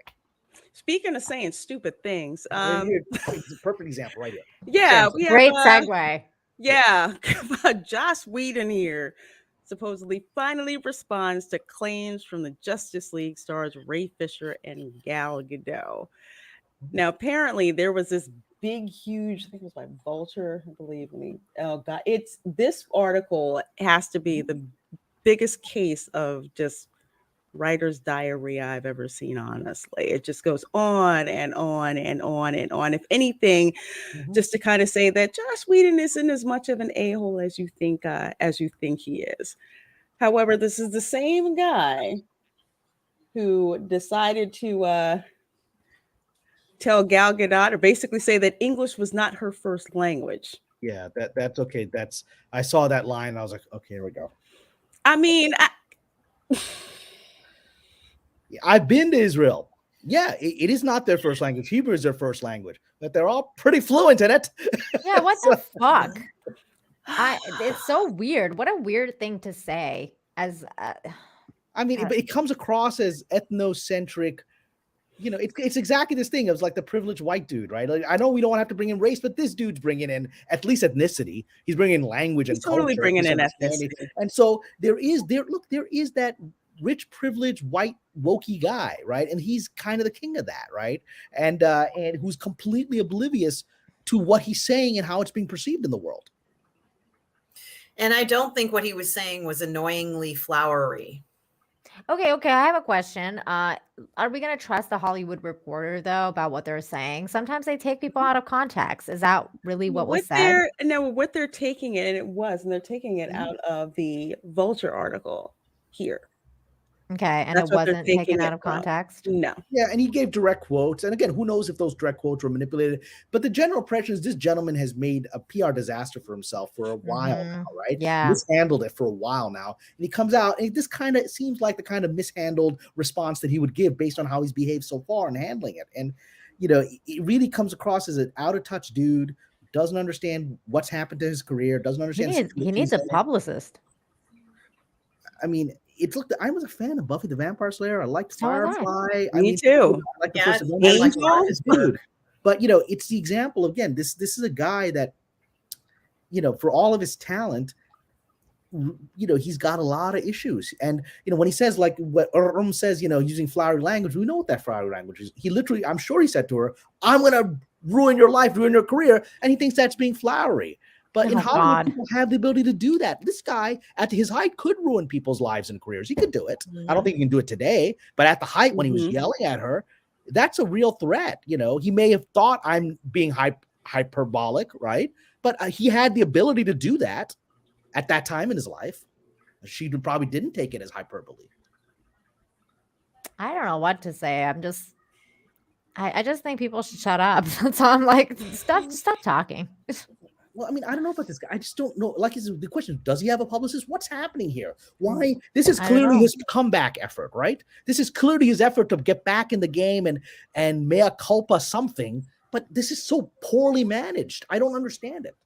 this whole article, it's like it goes out of its way to point out, how many connections he has to people. Well, he's being a who fucking the cause idiot of because women. let's be honest, most people who have, at least some common sense or aren't blinded by the fact that they're like wrapped up in the Snyderverse stuff, which again, if you're a fan of that, I understand. But the one thing he pointed out that he was right about is yes, he was being used to further this other thing, which it is what it is, man. You got wrapped up in it. You said yes to making the movie. The rest of the stuff, if he'd have just kept his mouth shut, nobody was really believing half the shit that Ray Fisher was saying. Kryborg was saying, yeah. Yeah, I mean, and the rest of the stuff, and as we've pointed out before, I don't like sticking up for the guy, but he was given a mandate to do a certain thing. If you got a bunch of divas you're dealing with, of course you're going to probably be grumpy constantly. I'm not giving him an excuse, but when you got somebody going, no, I'm not going to say booyah, and then storming off to their trailer like a little diva, you're probably going to be pissy. I can imagine. It's like wrangling cats. So again, I don't want to give the guy excuses, but he should just kept his fucking mouth shut, waited a couple years, made a little independent movie, and then been like this little comeback kid. And everybody like, oh yeah, Josh Whedon used to be able to make some decent little movies. But he just done fucked that up now, if you ask me. First of all, I'll just say I really don't know the ins and outs of the Ray Fisher thing because one, I haven't really dived deeply into it, and two, I actually want to do my own research and make up my own mind about that, because anytime you use a quote unquote racism charge, we need proof of that. You can call the man a bigot all day long, but you want to call out, just paint him as racist.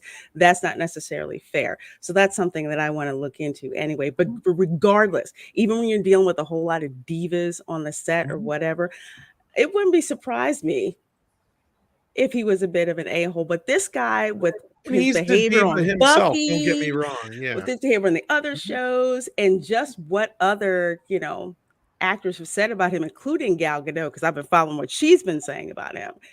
This whole article doesn't do him any favors. If anything, it makes him seem even worse, even more freaking tone deaf, especially this comment that he made about Gal Gadot. And I'm like, you mean to tell me you're looking down on her because English isn't quote unquote her first language? And I like that she shot an email back and said, oh, she understood perfectly what he said. Because he said, I'm going to ruin your career. Because people say things like that in this town. All the time in Hollywood. You'll never work here. You'll never work for me again. You ever want to work for in this town? Like, yeah. I don't want to work with that person. We're not going to, anytime I have another movie, you're not coming on my project. And again, this gentleman is misreading it. Gal Gadot is a well-liked person by the fans. And I can't speak for Fisher. I think Fisher's divided the fans. I think a lot of people are like, I don't know about this guy. Seems like hot air. Others like, no, I really believe him. Or at least they want to use him as a champion for their own fight against real prejudice.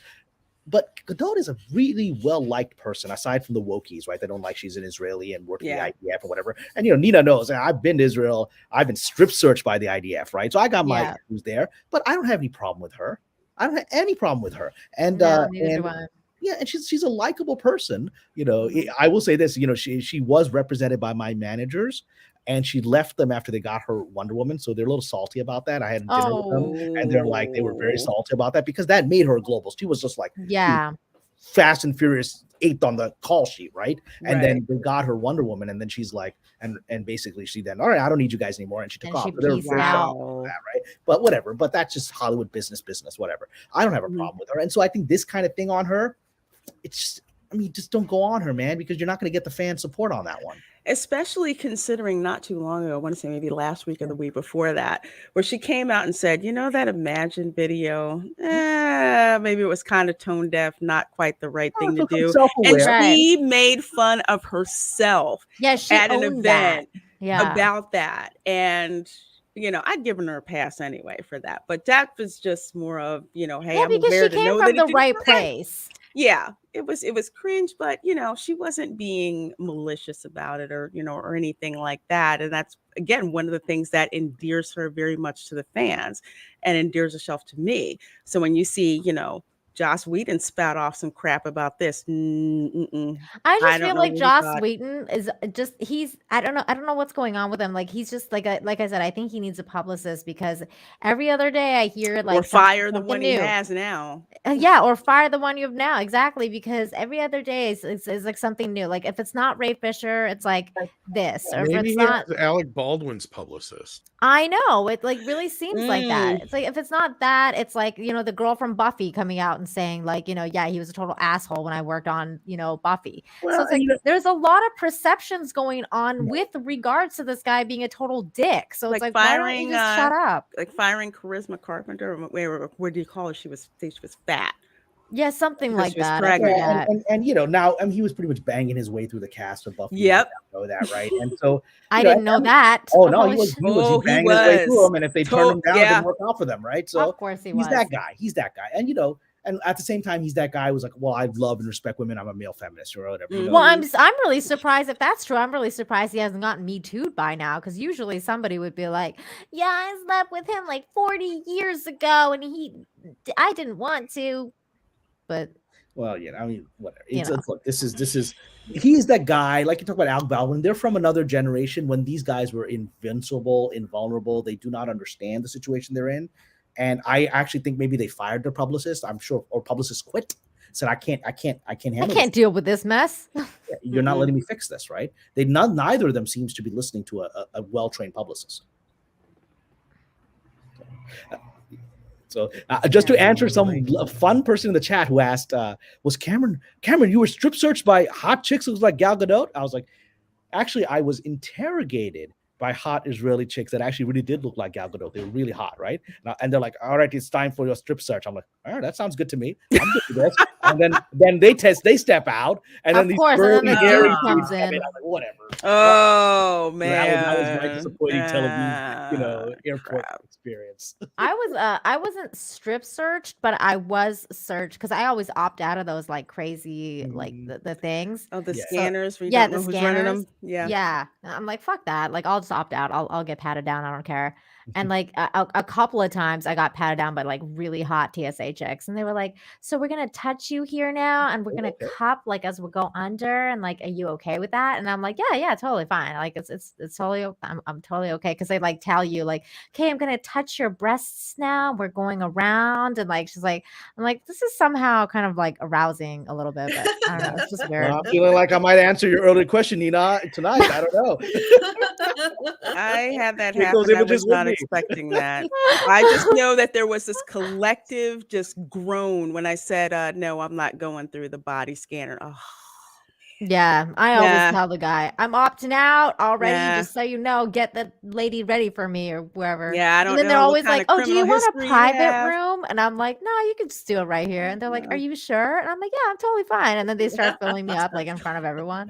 I'm at least glad I was strip searched in private. When they talk about Hey, if strip they were search, they gonna actually mean it. strip They mean search it. me- They mean it. They're down there. They're taking underwear off. They're getting their finger down. They're checking Oh, things out. It's boy. like, I was like, can we bring the hot chicks Wow. back in? This is really not. Yeah. it's really that pleasant. Yeah. If it was a strip search, I'd ask for the private room.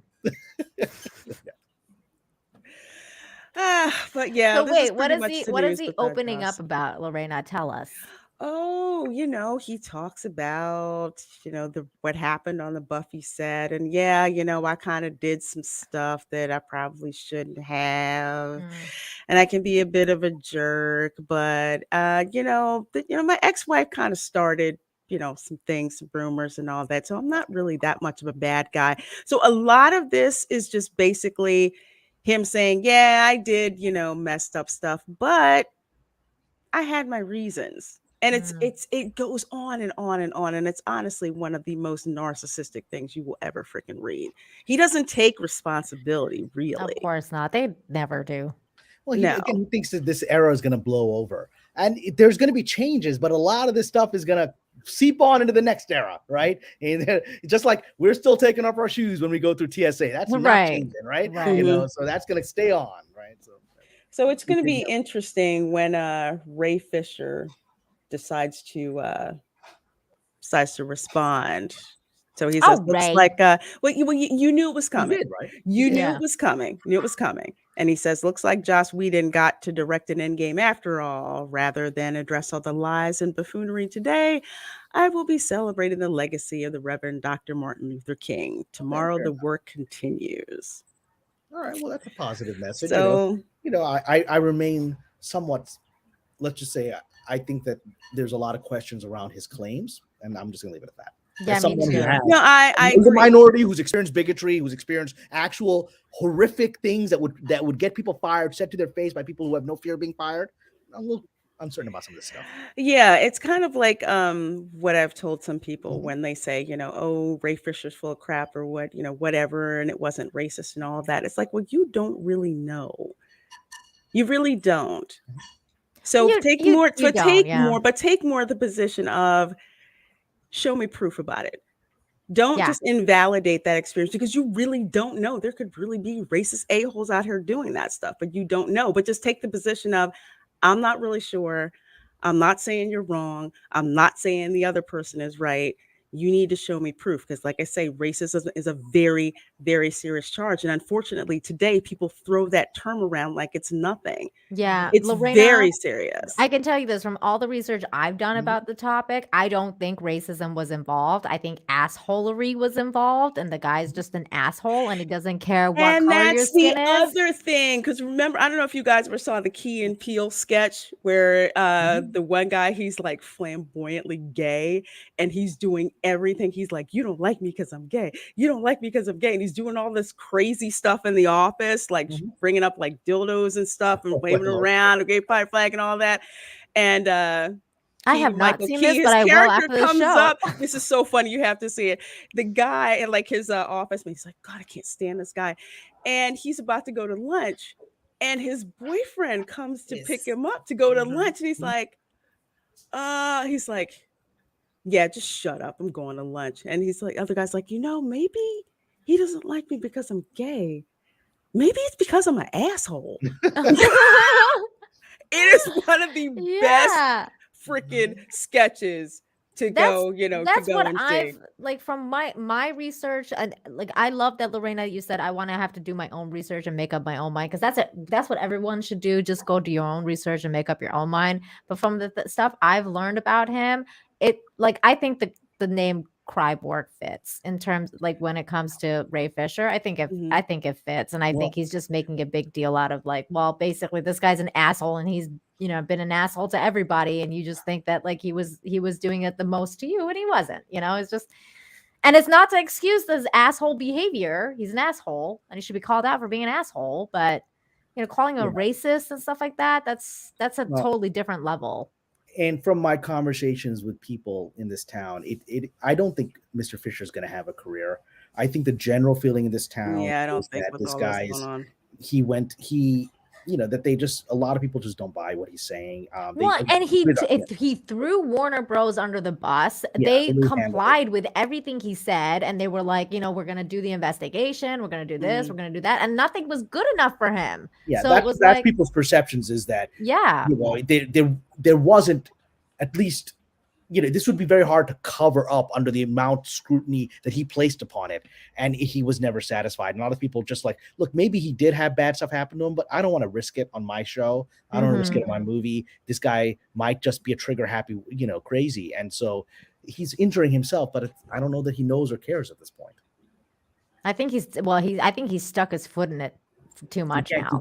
He can't get out. It was just too. Well, yeah, the Ray Fisher thing was, I mean, they did the investigation and they came out and basically he was like championing the fact that they said, well, we believe that you believe what you say, but we didn't find any racism. Exactly. And he was like, no, you guys are all And he was going racist. off of like the whole booyah thing. And then he was even questioning on Twitter whether or not that was racist. And then there was some other story that came out that he overheard somebody say something about crushing the blacks, which is something he totally doesn't understand because it's a technical term when it comes to the film. He was talking about the color timing of the film. Yeah. He was trying to claim that they were doing something to him to make his skin tone a different color. It's like, no, crushing the blacks has nothing to do with skin tone color. It has everything to do with how the film looks. And when you have a black area in the film and how it looks on screen and all, it's either a bunch of fucking white noisy grain or is it proper black? Well, that's the whole thing. Exactly. He that was mistaking completely unrelated terms and trying to turn them into racist. And this is why I'm saying racism is a serious term. You can't just bring accusations out of nowhere without concrete proof. Lorena, you're absolutely right. Racism, and I think to a lesser extent sexism, and I think to all these things you need proof, you need receipts about what you're experiencing and what's going on, because it's just like you said, these terms are being thrown around like it's candy. It's just it doesn't mean anything anymore. In Joss Whedon's mind, he's thinking, I'm not a racist. I banged lots of black girls on Buffy. Yeah. Yeah. And all these girls would come into casting sessions. I banged them all. I didn't say I no think to the any one of them. that hurts Ray more is he keeps going after Jeff Johns. And there's absolutely no reason to be going after Jeff Johns. Like, he's clearly not a racist. He's pretty much one of the left wokes. Yeah. And then the But other that's one how was the woke Hamada. eat themselves. Like, Yeah, of woke on course, woke Nina, on. you're right there. But and then the other part is Hamada. That's not helping his case because Hamada had nothing to do with Justice League. He was not around when that movie happened. He was after He was hanging out with that actress. He was distracted by that. Yeah. No, basically Ray's trying to say that Hamada is trying to cock block the investigation. It's like, no. And Paulie came on the show earlier. I don't remember if you were here when he brought it up or not, but he was talking about some experiences that, he's been witness to, where basically if there's some kind of accusation like that, things get shut down and those investigations happen quick and swiftly and they're dealt with quick and swiftly. Right. He reiterated a story firsthand from Romy about a show that she was on where there was an accusation made. They did a really quick investigation. The individual was dealt with and it was done and over with like that. It was no time flat. So Ray trying to act like, there wasn't a decent investigation done and all this other business. It's clearly there was. He didn't like the outcome. But then on the other side of it, now you got Joss out there talking like a moron, which you got this seesaw of stupid, right? He shouldn't even have said shit about Gal Gadot. First of all, don't even bring her into this. The other side of it, he should have not brought any of it up and just been talking about how, he may have had some incidences in the past that didn't quite or weren't interpreted the way he would meant them to come off or something like that. Just kind of vaguely, kind of alluded to the past, but then I learned my lessons. Exactly. I'm a changed man. I'm going to be the best Joss I can be. And then you can move forward. Moving forward, I'm going to make sure that those kind of accusations will never happen again, kind of thing. Exactly. I'm now it should have been a saving face kind of article. Instead, it's just him making himself look like shit. Right. So he's just set himself back another decade. This Yeah. guy's gonna try again in a few years. He's gonna try again. I know we don't have comment for much longer. So do we have any super chats asking him any questions? Well, I think there's that T Neil one. Yeah, I see that one. So T Neil 89. Yeah, I've been trying to go through $5. here, but I can't bring them all up on screen right away because it takes forever. Thank you so much. He says also the Henry V Prince Hal Falstaff reference vis-a-vis walking among the common folks was a nice touch, Comrade Pasha. I think the reference, did I say it in this thing or did I say it earlier with that we did Midnight Sedge this morning? It might have been early this morning. Yeah, Ram, I think you were there when I was talking about it. But yeah, I think the reference was to directors who want to go out and know what the audio. It was actually to Discovery. It was actually David Zaslav. Maybe I did say it in this thing that David Zaslav wants to go out there and know what the market, when the king would go out among the common folk dressed as one of them just to find out what they were saying about him. Yeah. And then he ends up getting switched for the other guy that looks just like him, and then we have a hilarious comedy that ensues. Right, the other guy becomes king while he is a pauper. That whole thing, right? So, Eddie Murphy and Eddie Murphy are David Zaslav. I will say this as I'm winding down here. David Zaslav is going to come through this town like an earthquake and a bulldozer, and everyone's scared. The people at Warner Brothers are terrified of losing their jobs. And Sarnoff is already like, got to get back to the country club. I'm getting out of here, right? And so this is, I think that what we've been arguing about whether Chapek is trying to fix things or not fix things, whatever. I don't think there's any denying that David Zaslav has made an entire career of being market-oriented and customer-oriented and has made a multi-billion-dollar company, and he doesn't give a damn what Hollywood thinks of him, that he makes Bigfoot shows and reality this and that. He couldn't care less. He's laughing at them. He's like, I made money. You idiots didn't take this seriously. He's coming in here, and it's going to affect not just Hollywood, but, CNN is part of this network, is this thing. And they're like, why is nobody watching CNN anymore?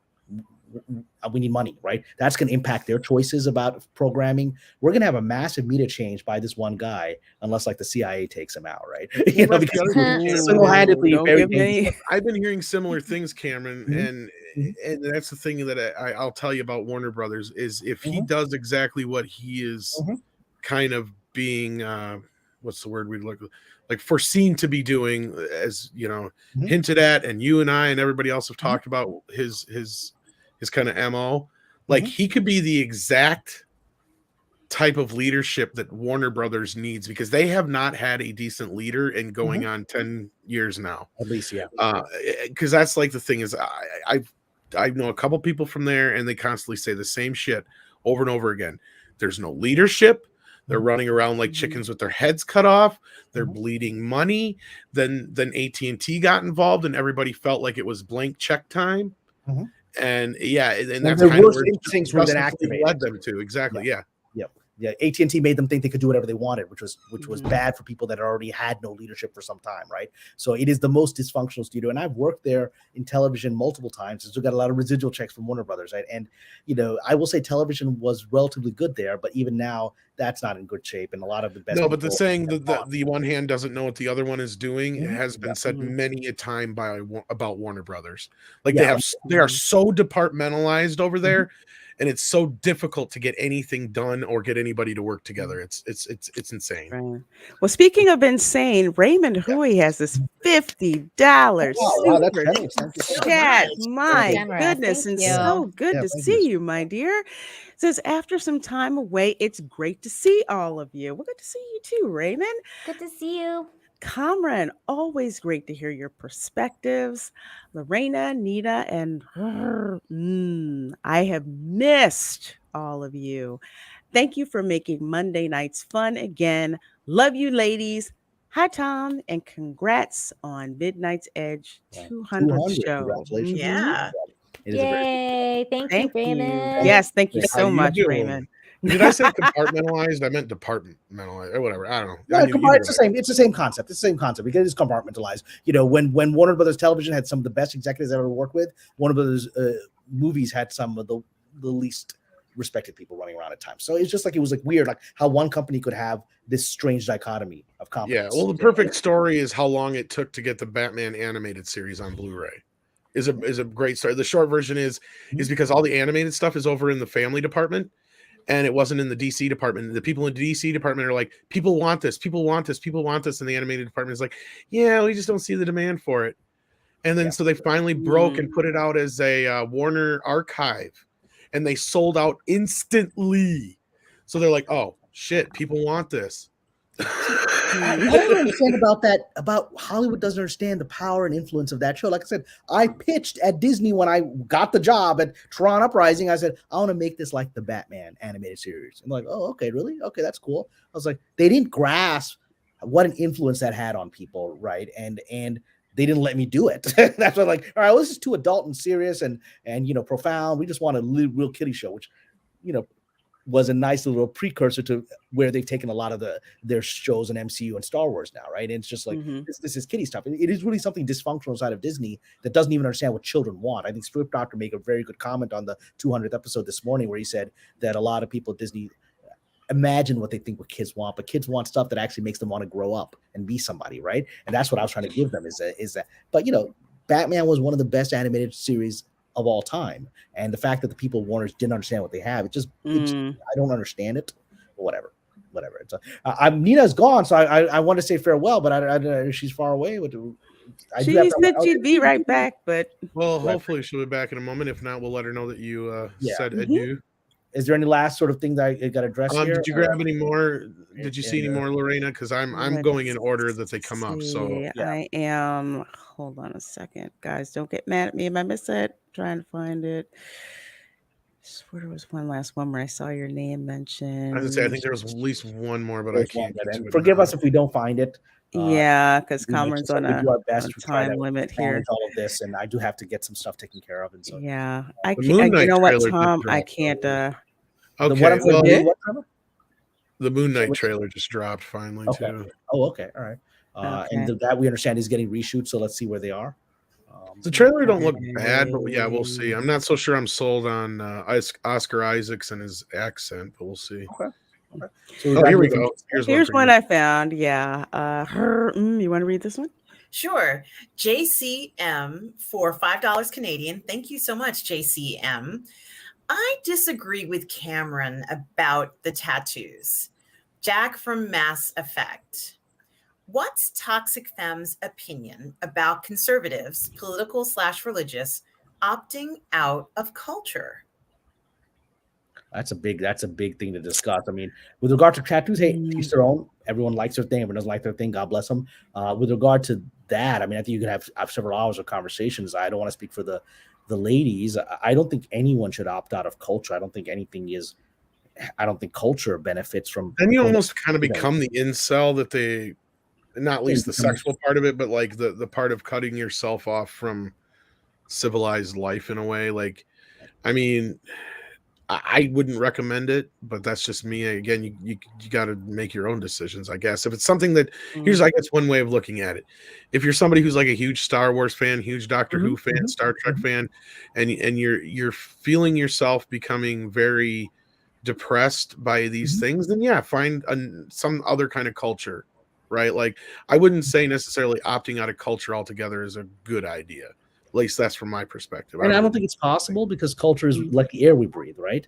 And what's going to happen is you're going to be impacted by it, whether you like it or not. Even if you're like, I don't watch movies anymore. Well, you go on Twitter and you see memes, the Batman meme. You're not going to escape it, right? And the reality is, culture, like history, is just a pendulum, right? So the idea that the world is on a path over a cliff, that's just not true in my opinion. I believe it can go far over the cliff and then it gets pushed right back up because it's human nature. I mean, eventually we all head towards the meme and then we go to the other extreme.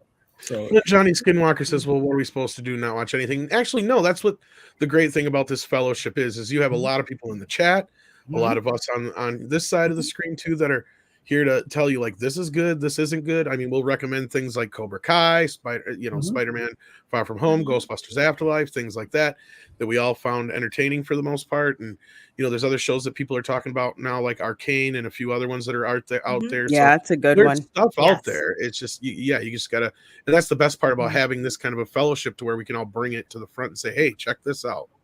And imagine if people, I mean, I don't know the political affiliations of the writers of Cobra Kai. They certainly are aware enough to include conservative social viewpoints on a show because they use it as a critique, as a funny critique of the world that we're in, of the extreme that the pendulum has swung to. If they were unwilling to do so, I think the show wouldn't work, and Cobra Kai is a wonderful addition to culture. It's wonderful because we get to mock how silly things have gotten. Well, the funny thing is an addition to culture. The funny thing is about that, Cameron, is I think most of the wokey woke would like attribute like Johnny as being alt-right, when it's like Johnny probably wouldn't even know how to fucking vote. That's true.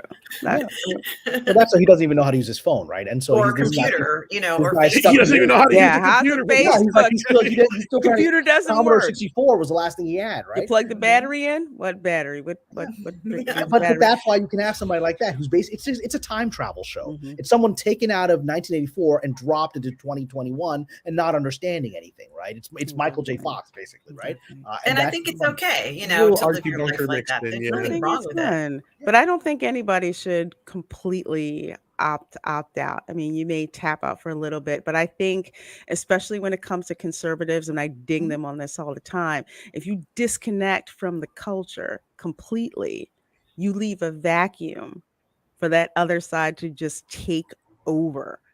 So you can't really do that. I don't really think that it's, that it's very smart, but you have some who are actually starting to come back in because, to quote Andrew Breitbart, and I totally believe this, politics is downstream from culture. How many people, MTV rocked a vote, people who hadn't even thought about voting, that's how they got to them, through the culture, in order to affect it politically. So Will and Can't really Grace. drop out. Will and Grace, was 20 years before gay marriage was legal, right? Mhm. And so, it's just the Cosby Show, decades before it was possible for us to imagine a black president, right? And even then, even on 24 was 8 years 24 was the big one.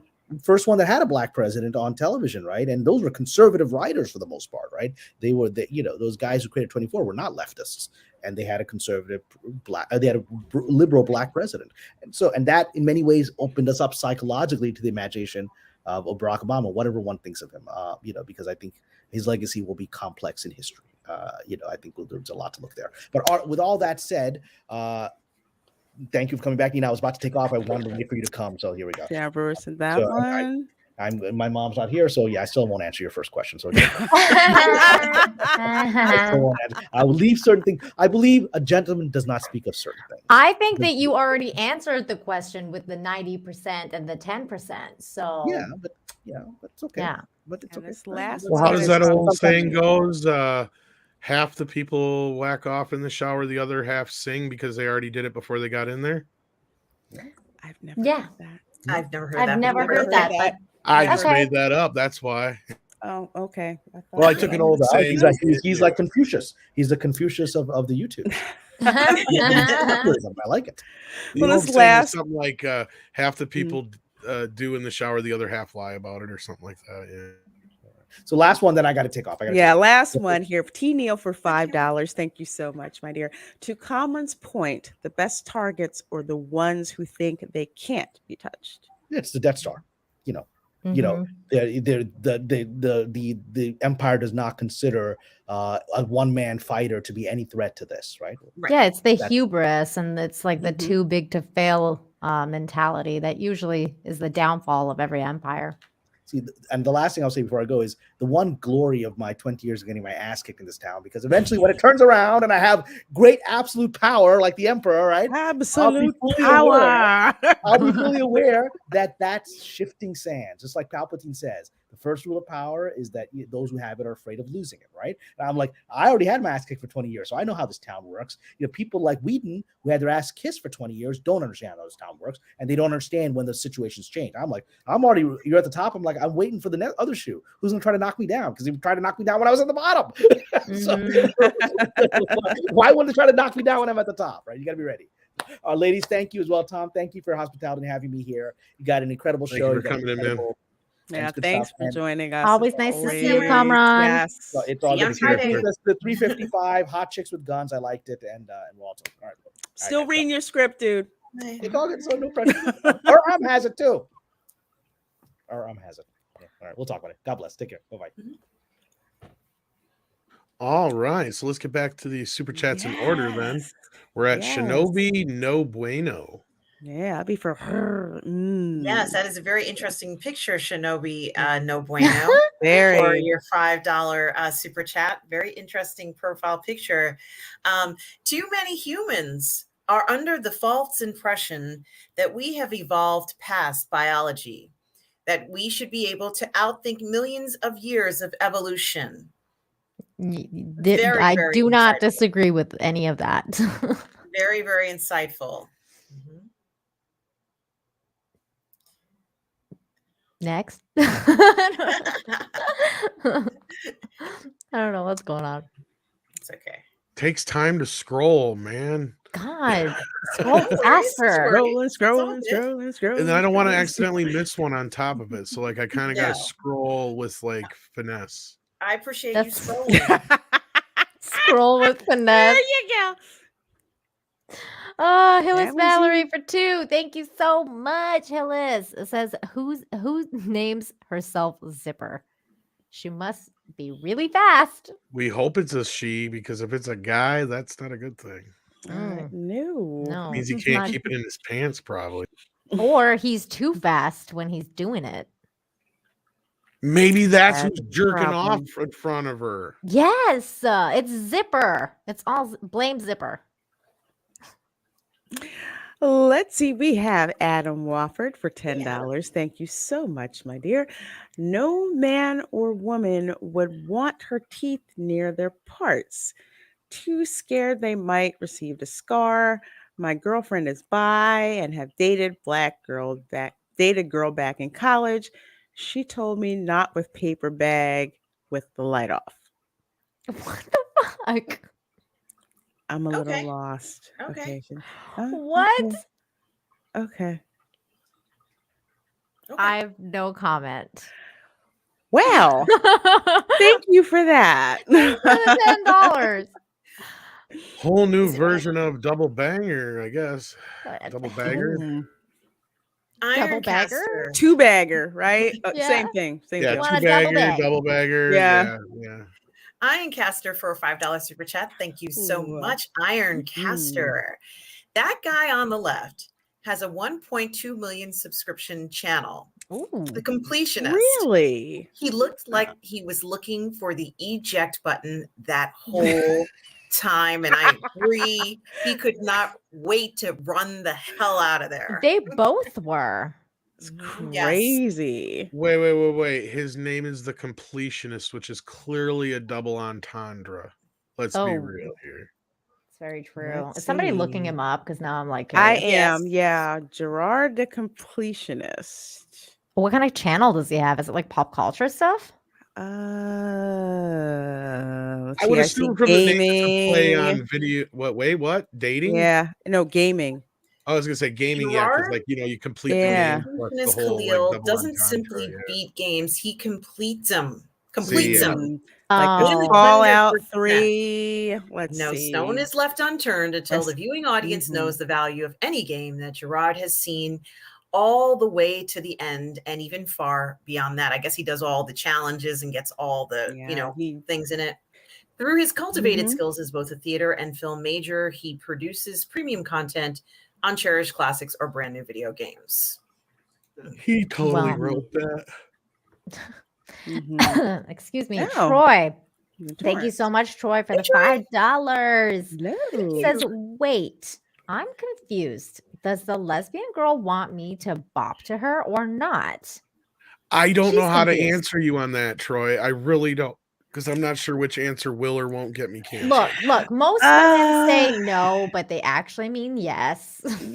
I was gonna say, yeah, because if she would be not very bangry, Yeah. if she didn't care. Yeah. But she does care, which I is why feel she like brought she it was up. bringing attention to it because she was like, why doesn't anyone bang it to me? Why don't you want? Oh, okay. I can't say that. I can't say what I was gonna say. She's bangry. Yes, very, very bangry. Joker voice. Oh, God. Joker voice. There's another t-shirt idea. A bangry. She bangry with her face on it. She bangry. She bangry. She bang. Okay. Nate D for a $3 super chat. Nate D, thank you so much. Y'all are too much fun. Oh, well, thank you. Well, thanks, Nate We D. try to be. Let's see. Who else do we have? Bitey sent 72 for $5. Thank you so much. Says, has anyone asked Olivia Munn, Morgan Webb, or Sarah Underwood their opinions on the Frost grant? I don't know. I don't think I haven't seen It's anything. funny you from them. mentioned that because I'm not going to name names, but a friend of mine who's a YouTuber, that's all I'm going to say, had somebody go off on them on Twitter because they said something about somebody else, along with many other people, about a certain individual who's on television and is very well endowed in the chest area. Okay, well, this other individual went off on them, and it's like, well, this person doesn't want to be sexualized and blah, blah, blah, blah, blah, on and on and on. They got in this huge, big war about it. And my big question was, well, how does that individual feel about it? Well, about a week later, this individual tweeted out, well, I'm so happy all these people are enjoying the show. Winky face. Oh, or whatever, Tom, I something know like that. exactly You know what I'm you're talking about. So talking about. again, I have a feeling Olivia Munn, for one, made her complete living on this. So Yep. She don't care. Morgan Webb and Sarah, so much the same, probably don't care. And probably, and that's the other thing is a lot of older women, when you ask them, like that ones were like models and like in Playboy and stuff like that, they get asked questions all the time by reporters nowadays. Like, well, aren't you embarrassed by that? And don't you think it's demeaning? It's like, fuck no, I'm happy that I got those pictures so I can remember how beautiful I was at one point. It's a job. I got paid.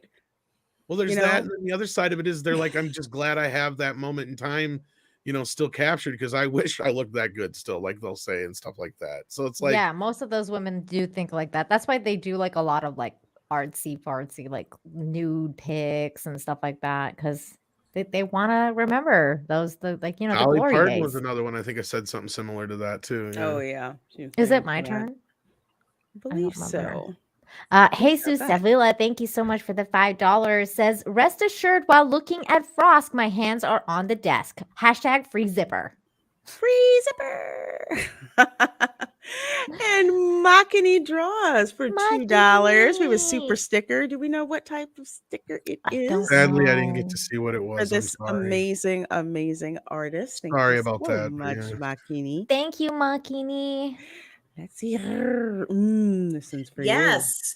Tom D asked for a $5 super chat. Cute Thank icon. you. Sorry. Yes. Ginger. Absolutely. I come to toxic femininity for beautiful ladies. Of course. But stay for the fun conversation.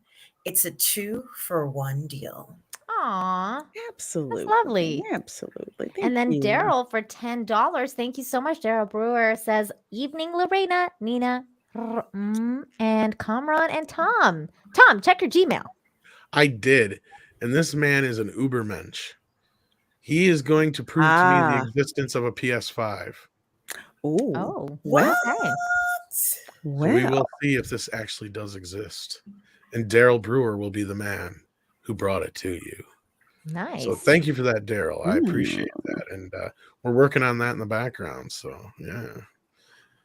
Awesome sauce. Very cool. Yeah. She's telling me because I've not ever been able to see one in person outside of that one time. Okay. We did this I think one. we did get this one. Yeah. Yep. Yeah. Thank you again, JCM, for the super chat. And yes, we do like a difference of opinions. And again, that is a good question though, JCM. And it's almost like a show worthy question. And I don't understand the question. I'll be honest. Opting out of culture, like what kind of culture? just not watching Just TV in and general. movies, not in general, creating, that kind of stuff. you know, like they were You're you know, not on at Facebook one or social time media, Hollywood was kind of split down the middle. You had those who were more liberal and you had those who were more conservative, but both were creating things in Hollywood. And then when you had conservatives opt out, of course you had that whole vacuum that happened, and so now it's just well, you kind of had like one the 70s. You had this huge swing to the left when it came to movies. Okay, then in the 80s you had this huge swing to the right when it came to movies. Then in the 90s you had a huge swing back to the left, and it's kind of stuck there for a while. No, I disagree because I think Well, that but it there was went 9/11. You're huge right. to Because the then after right, 9/11, yeah, you're right. So yeah, and that's when I opted out of a and lot then of it came stuff. back around again, like a couple of years after that. That one didn't stick around nearly as long as the 80s, but like this, from the 60s on into the 70s, you had the like Easy Rider and stuff, which was clearly the anti-establishment culture. And then when we went into the 80s, you had a lot of the ultra patriotic stuff like Rambo and all that kind of stuff. And then, so that kind of business. And yeah, it just kind of keeps bouncing back and forth. I'll be honest, I'm kind of like a little bit concerned about it when it shifts, like when the pendulum, goes all the way back. I don't think that's going to be good. It could be scary, and that's something I brought up a lot too. You're right, Nina. And it's almost like I don't like that echo chamber effect either of when it just swings all the way, because people are predicting, oh, it's going to swing all the way to the right, and then it's like you don't want to entertain other ideas. That's not good either. Oh, is it my turn? I don't know. I'm always getting confused. Wait, we didn't read that. Did we read the last one? Yeah, did we read the last one? I'm I don't sorry. think we did. Yeah, we had read that one we had before. gotten when Cameron was here. Yeah, yeah. But we just and then we reiterated it again. But then Brado Jackson is next, of course. Yeah, I think it's is it? I don't know. Sure. Brado Jacko for a $2 super chat. Please deconstruct the super woke Scream 5 mess. Oh, I haven't seen it yet. I haven't seen it either, so I haven't seen it yet. It's woke. Oh no! I heard they shit on fandoms. That's what I heard. That's what I heard too. And then I heard, but Cameron told me it's really Cameron not said really otherwise. But yeah, like I want to see for myself. I want to see for myself too. too. And it wasn't showing in the local theater, and I really didn't feel like driving so far. And then they switched it out this weekend, but I just didn't happen to get a chance to check it out. But if I'm I not do, gonna I'll be able to definitely go let to the everybody know. theater for it. That's the sad part. I'm Yeah. just gonna have to wait. Oh, really? Oh, yeah. Mhm. I think it's supposed to be on Paramount Plus in like 45 days. Okay, well, I'll just wait until it comes out. Yeah. So we did but that. yeah, when we get a one. chance to check that on out, we will. And then we got Tennille. I think we got this one already, but thank you Yep, again, we did. Tennille.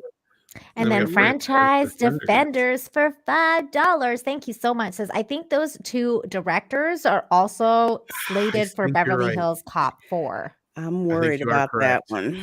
I'm worried about that because Eddie Murphy's not funny anymore. He's Coming not, to he's America not 2 was a writing it. bad Yeah, because he didn't even write that, and that's part of the problem. He didn't write the script for that like he did for the first one. So I don't know. But he When was fine Eddie- with everything in it, so that's concerning. Because When if Eddie that was me and I apologized read for that his- script, I yeah. would be like, no, go back to the drawing board. And when he apologized for his old stand-up, that's when I kind of knew. See, that's Oh. what I had a problem with, because Me he shouldn't too. have even apologized for that. No. It should just been, you know what? Look, I'm not that same person that I was then. End of story. Yeah, no, that's stupid. It's stupid. He really should have been an asshole and been like, half the reason I was making those jokes is because the same motherfucker out there right now telling you to put a mask on your face was the one who told me that I could get AIDS in the air. Yep. If he did that, I'd have like a lot of respect for him. honestly. And that's really what it was all about. Like the jokes that he was apologizing for, I don't feel Oh. like he should have. He should That's have like it all. that's like what the woke crowd want Chappelle to do. Like they want him to come out and be Exactly, like, yeah. "Oh, I'm so sorry about all those jokes I made." It's like, no, fuck that. People forget that was the common belief back then, that you could get AIDS just from, hugging Being somebody. near a hugging and- person. Yeah. like he was They going actually off didn't of know that. at the time how it was transmitted, to be honest with you.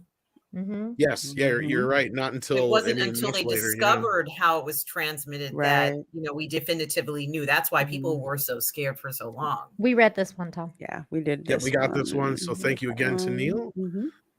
And then let's see here. What is next? Hopefully we're catching up here soon, because I don't want anybody to miss their super chats and leave before they get to them. Let's see. We have H Stacks for $5. Thank you so very much. Hello, Toxic Fam. Hello. Hey. Enjoying the stream so far. Just want to say Marvel just dropped the new Moon Knight trailer. It looks pretty good too. Okay, I'll have to check that out. Obviously, I the don't- ladies what haven't is had a Moon chance Knight? to check it out yet. I did in the background. I haven't Looks seen it. I'll check decent, it out. but I'm just not so sure I'm sold on the accent yet with Oscar Isaacs. But I think I said that already. So I'll have to watch it. I don't know Yeah. what this is. Check what it Yeah. is. it's the new Marvel series starting March 30th. Yes. Therio, God of Rage, for a $5 super chat. Thank you, Therio, God of Rage. I guess I'm the odd guy out. Gal is hot and all, but I'm not a fan. I think she's a bad Wonder Woman and actress in general. Ooh. Everybody's got their opinion. Yeah. I'm not going to knock it for it. Mm-hmm. I don't remember seeing her in a lot of things other than Wonder Woman, so I don't really have like a big grasp of her acting chops other than Wonder Woman. You guys remember what she was in? I didn't see her in anything before. I know I have seen advertisement. Well, She was in, like, one trailers or for two other Death things, for Death like- on the Nile. Yeah, I was gonna say Yeah. she's in that new movie. Yeah. Yeah. Well, I mean, I saw the one she did with The Rock, and honestly, didn't see that she one. acted like the same way that she would in Wonder Woman. So I feel like, I can see what that guy was saying. I wouldn't call it like Oscar worthy appearance. Yeah. I know just for me, it's like one, she's not crapping on the fans. So that's my whole See, whole that's thing. why I think she was excited to do Cleopatra, because I think she Mhm. wanted to do that, like, Oscar-winning performance for Cleopatra. Well, we'll see what happens with that. Therio, God of Rage, thank you so much for another $5. Says, not a defense of Whedon, though. Or sorry, not a defense of Whedon, though. He's shot, and I'm tired of hearing about him. Yeah, it's a follow-up from the last Continuation. chat Okay, he I just did, gotcha. yep. I gotcha. No, and that's the same thing with me. Is like I'm sick and tired of having to sound like I'm sticking up for fucking Whedon here, like because Yeah, I don't same like here. him. I don't think he should be having a major career or anything like that. I'm just No, whatever. 'cause It's just Justice League freaking sucked anyway. it doesn't Yeah. mean that he's racist. I'm not a Snyder necessarily. cut. I'm not a Snyder cut person either. That story should have been told in less than freaking 4 hours. I'm just Yeah. saying, it made it actually, did not make me want to throw bricks. I We're on don't the same disagree with page that. with that one, Lorena.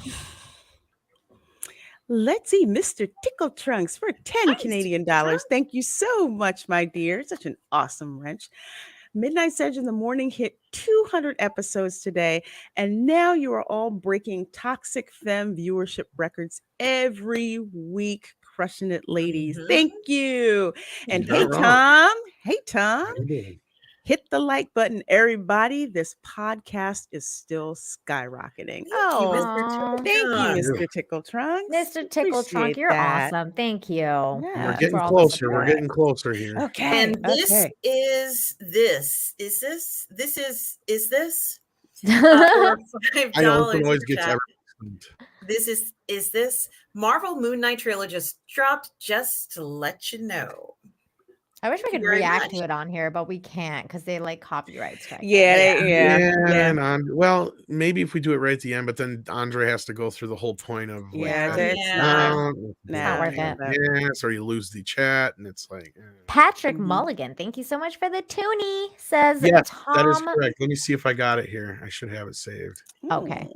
Missed my last super chat last week. Stream just ended. It's in probably my huge list of things I got here. So you're just gonna have to give me a second. So while we're looking for that one, go ahead and grab this one. Because I'm pretty sure I saved Let's it. see. Darren LMN. Thank you so much for the $2 super chat. So appreciate that. Great to see smart women talking movies. Thanks. So, well, thank you for watching. Thank you. And I like your you. icon. It's very loving. Mm-hmm. I love the bathing suit there. I Yeah. love the color. And 200 Watt Studio for $2. Hey, 200 Watt Studio. Hey. Good to see you four lovely ladies tonight. There's four Oh, ladies. thank you. You four. Okay, four. Are we counting Tom as a lady? I'll take that. He's a lady. Oh, whoa, whoa. He's a lady. Sorry. I'm not finding it. That's So not maybe Tom I Jones. must have saved it in a really weird place or something.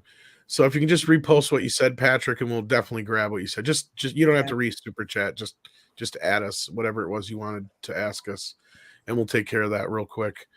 Because I'm not finding it here. I thought I saved it though. I did remember when you said that though. So Okay, where are we?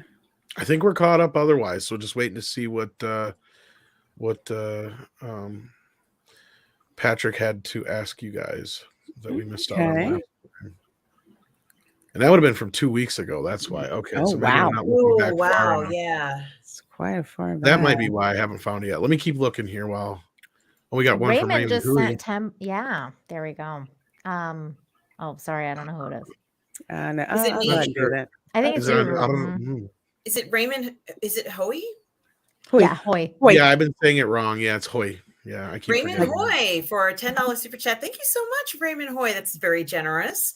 So today we learned that Frost and Josh Whedon are gaslighting blowhards with ever overinflated opinions of themselves. One looks like Owen Wilson and the other looks like Mr. Wilson from Dennis the Menace. Dang. Oh my God, she does look like Owen Wilson. She looks like Owen Wilson. She's on just crack. missing like this jacked up nose, but other than that, yeah. Dang. I'm not here for you to masturbate to, okay? Raymond's. Raymond's. Why would you do that? It's just not the right thing to do. Just stop masturbating to her, Raymond. I'm not here for your pleasure. Wow. We're not here for your pleasure. I'm not finding. I apologize so much. So yeah, if you want to just re-add us. Did he not at you? No. Not yet. And let's see here. Just last week. Well, we didn't have a toxic femme last week, Patrick. So I'm not sure, and I didn't see it, or I might have addressed it in the chat because I didn't save it. I got a few saved here, and that's not one of them. So yeah, just re-ask the question. It'll still save us time. Somebody said Tom is being sexually objectified. I am sexually objective. Let's see, but this last one, Nina, is this you? Yeah, oh yeah, Hillis Mallory, thank you so much for the $2. Says Spidey went over 700 mil domestic today. Hell yeah, Yay! Spidey. No China Yay. box office. We still don't have China box office. This is gonna be crazy when the China box office comes in. It's gonna be nuts. Oh, what just opened last week in China? I'm trying to remember. Something didn't. It was number one. It was an American movie, and I can't remember which movie it was. Raven said, "Bite your tongue, madam." Yeah, I'm still not finding it. I thought I saved it though, but might be in a different folder somewhere. Raven. So yeah, just add us again here. And we'll address whatever it was, Patrick. Sorry about that. All right. Hey. Did we have a TF last week? I thought we did. Yes, we did. Yes, Yeah. we had Okay, one I last don't week. remember shit no more. We came back after 2 weeks and we were back again. That's right. Okay, because like I got some here from other shows, but I'm not seeing no one. But I've got so much crap. You gotta understand. You have no idea. Is he still in the chat? Yeah, he's still in the chat. He just hasn't asked again what it was. At least I didn't see it. Let me go back a little bit more here. While he does that, let's see if there's something funny we can look at, because I think there is. Check that. Oh, wait. Let's see. Because I don't have access to the old super chats, so I can't go back. And okay, here we go. Okay, yeah, I remember this now, but I'm not finding it my thing. But he said, I'm looking forward to the pendulum slinging back to the right, and we can fight the PC trade cons in 2000s again. Miss those days. Yeah, we were just kind of addressing that a little bit ago, and I'm hoping the swing comes back more towards the middle, but I agree with Nina, and I've said that before, that I have this kind of fear that things could go a bit awry the wrong way. I mean, it's just I'm worried about it. I truly am worried about it. But and that could be Patrick Mulligan, but I'm also very tired. Can we share this one last thing before we go? But I'm going to mute this. I'm going to mute this because the music is going to copyright us. But I think it's very accurate of where we stand today as the world. So it's funny. So this guy's like, this is that song. Oh, I've seen this. Yeah. Okay, let's go. So this guy's like walking. He's like 1970s, bumps into the wall. He's like, the fuck? And then this is all to like a song. Uh-huh.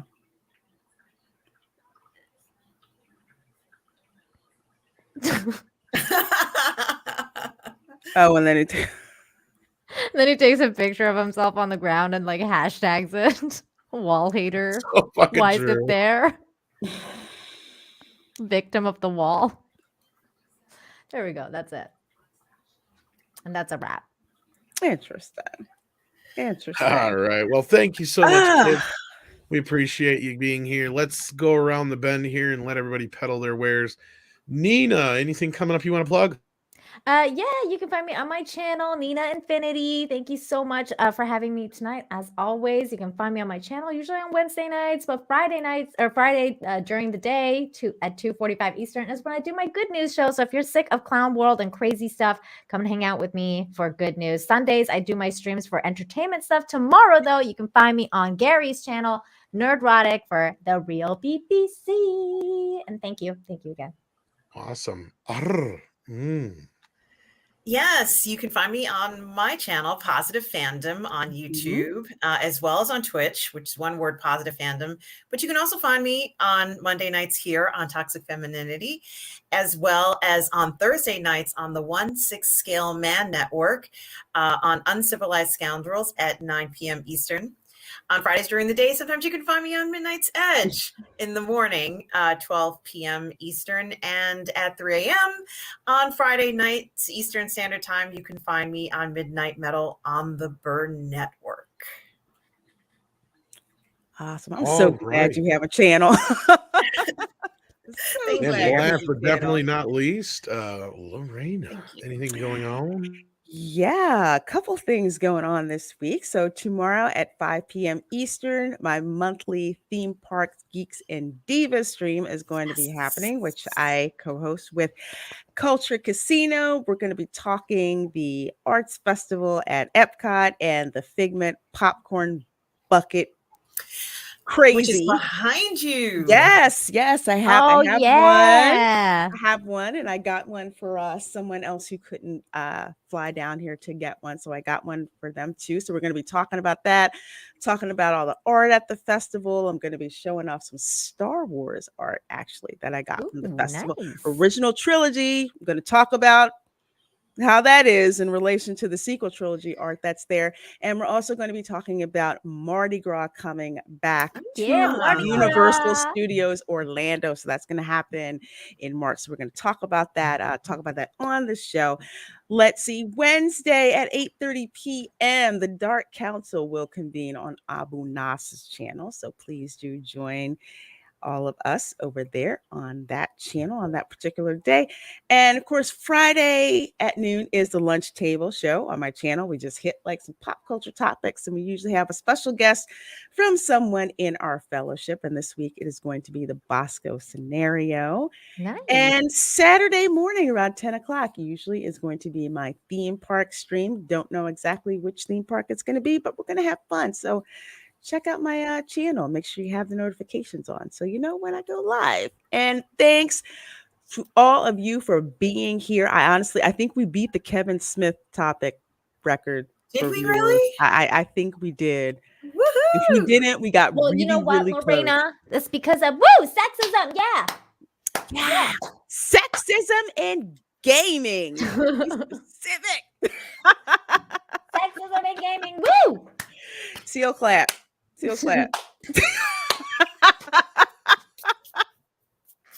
That's what we should do with reactions to trailers. If we like it, yay. If we Yeah. My nephew used to call he used to call clap like this, and he'd be like, "It's a gator clap, gator clap." He would do that because it's that like is very close to the gator chomp. Yeah, it's like a chomp For you, Florida. Yeah. Very Yeah. close.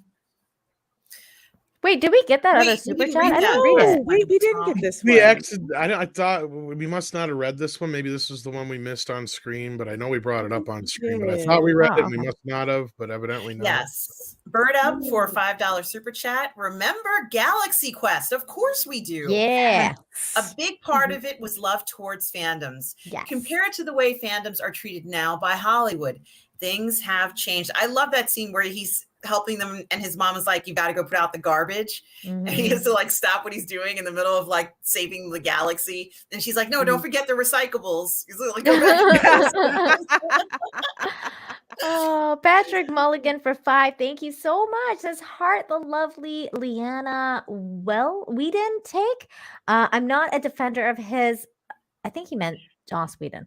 Yeah. I'm not a defender of his character, but his work and talent. We need his writing again. Way better than what we get. Yeah, he used to be good. Yeah, but then I agree. He used to be, and then it kind of just. Well, I'll I give don't an know. unpopular opinion, probably, even though Snyder's version of Justice League is clearly the superior version. Whedon got Superman better in his. That's interesting. I feel like Superman was more Superman in the Justice League version because all he does in the Snyder cut is just show up and kick people. That's pretty accurate. I can't even recall that. And well, let's face it, I was not watching Justice League for Henry Other than Cavill. that, the Y'all know movie's that. shit. Don't get me wrong. The Justice League is still shit. But at Oh, least there's a Bird couple Up. bits in there where Superman actually feels like Superman. But yeah, that's why I went back and looked. And I thought we got it, but I apologize. I guess we missed it. And that's my bad. Sometimes you guys, you're so generous with super chats, and so many of them, come in. We try to get them. We try to get them all. So it is not. Sometimes they it's sit not on screen, personal. and I think we read them and we didn't. So that's my fault. That's on me. So thank you so much for your support. Yeah, Bird Up. thank We you, sorely Bird do Up. appreciate. We do not take it for granted. at We all. don't. You Bird up for $5. You had my Galaxy Quest super chat on screen, but nobody read and reacted to it. I see how it is. It's not that way. We love your super chats and we appreciate them. So thank you. Oh my god, I had to sneeze again and it I hate that when you're like, Yeah, I hate Look, that and I too. take responsibility. Like I said, I probably assumed somebody read it because it had been up there for a bit. and that was God, my just fault, take responsibility for being just white and did. missing the super chats. I'm sorry I'm white. And I'm sorry I'm male. I'm so sick of sorry your I have a straight penis. white male bullshit, Tom. He said he's sorry he has a penis. Oh Lord have mercy. There, bird up. I gave him a hard time. I can't help it. I was born this way. Now I'm hearing the song in my head from Lady Gaga. Oh, the born this way. You're welcome. I love you, Tom. Tom is out to get me. No. That's it. No, he's not out to get you. I'm too self-absorbed, Bird Up. We wouldn't let him do that. No, he just sucks at his job, Bird Up. Don't take it personally. Oh, I'm one of the worst producers ever. Well, I think that's going to do it for tonight's show. Another great show. And so thankful for all of you folks out there joining us. Ladies on the panel and Tom. You're too funny. Thank you, Lorena. Yes, indeed. Okay, Yes. like pending Yes, any another last fantastic minute super chats here. I hope we don't miss any this time. Let's thank the audience again and slowly get out of here so we don't miss anything. I hate to miss any. Okay. His avatar picture, that's how Tom regularly looks while he's working. Yeah, pretty much.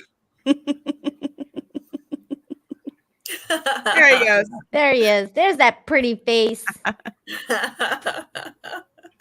Oh, that's a lie. I don't You care. lie so purty. I don't care.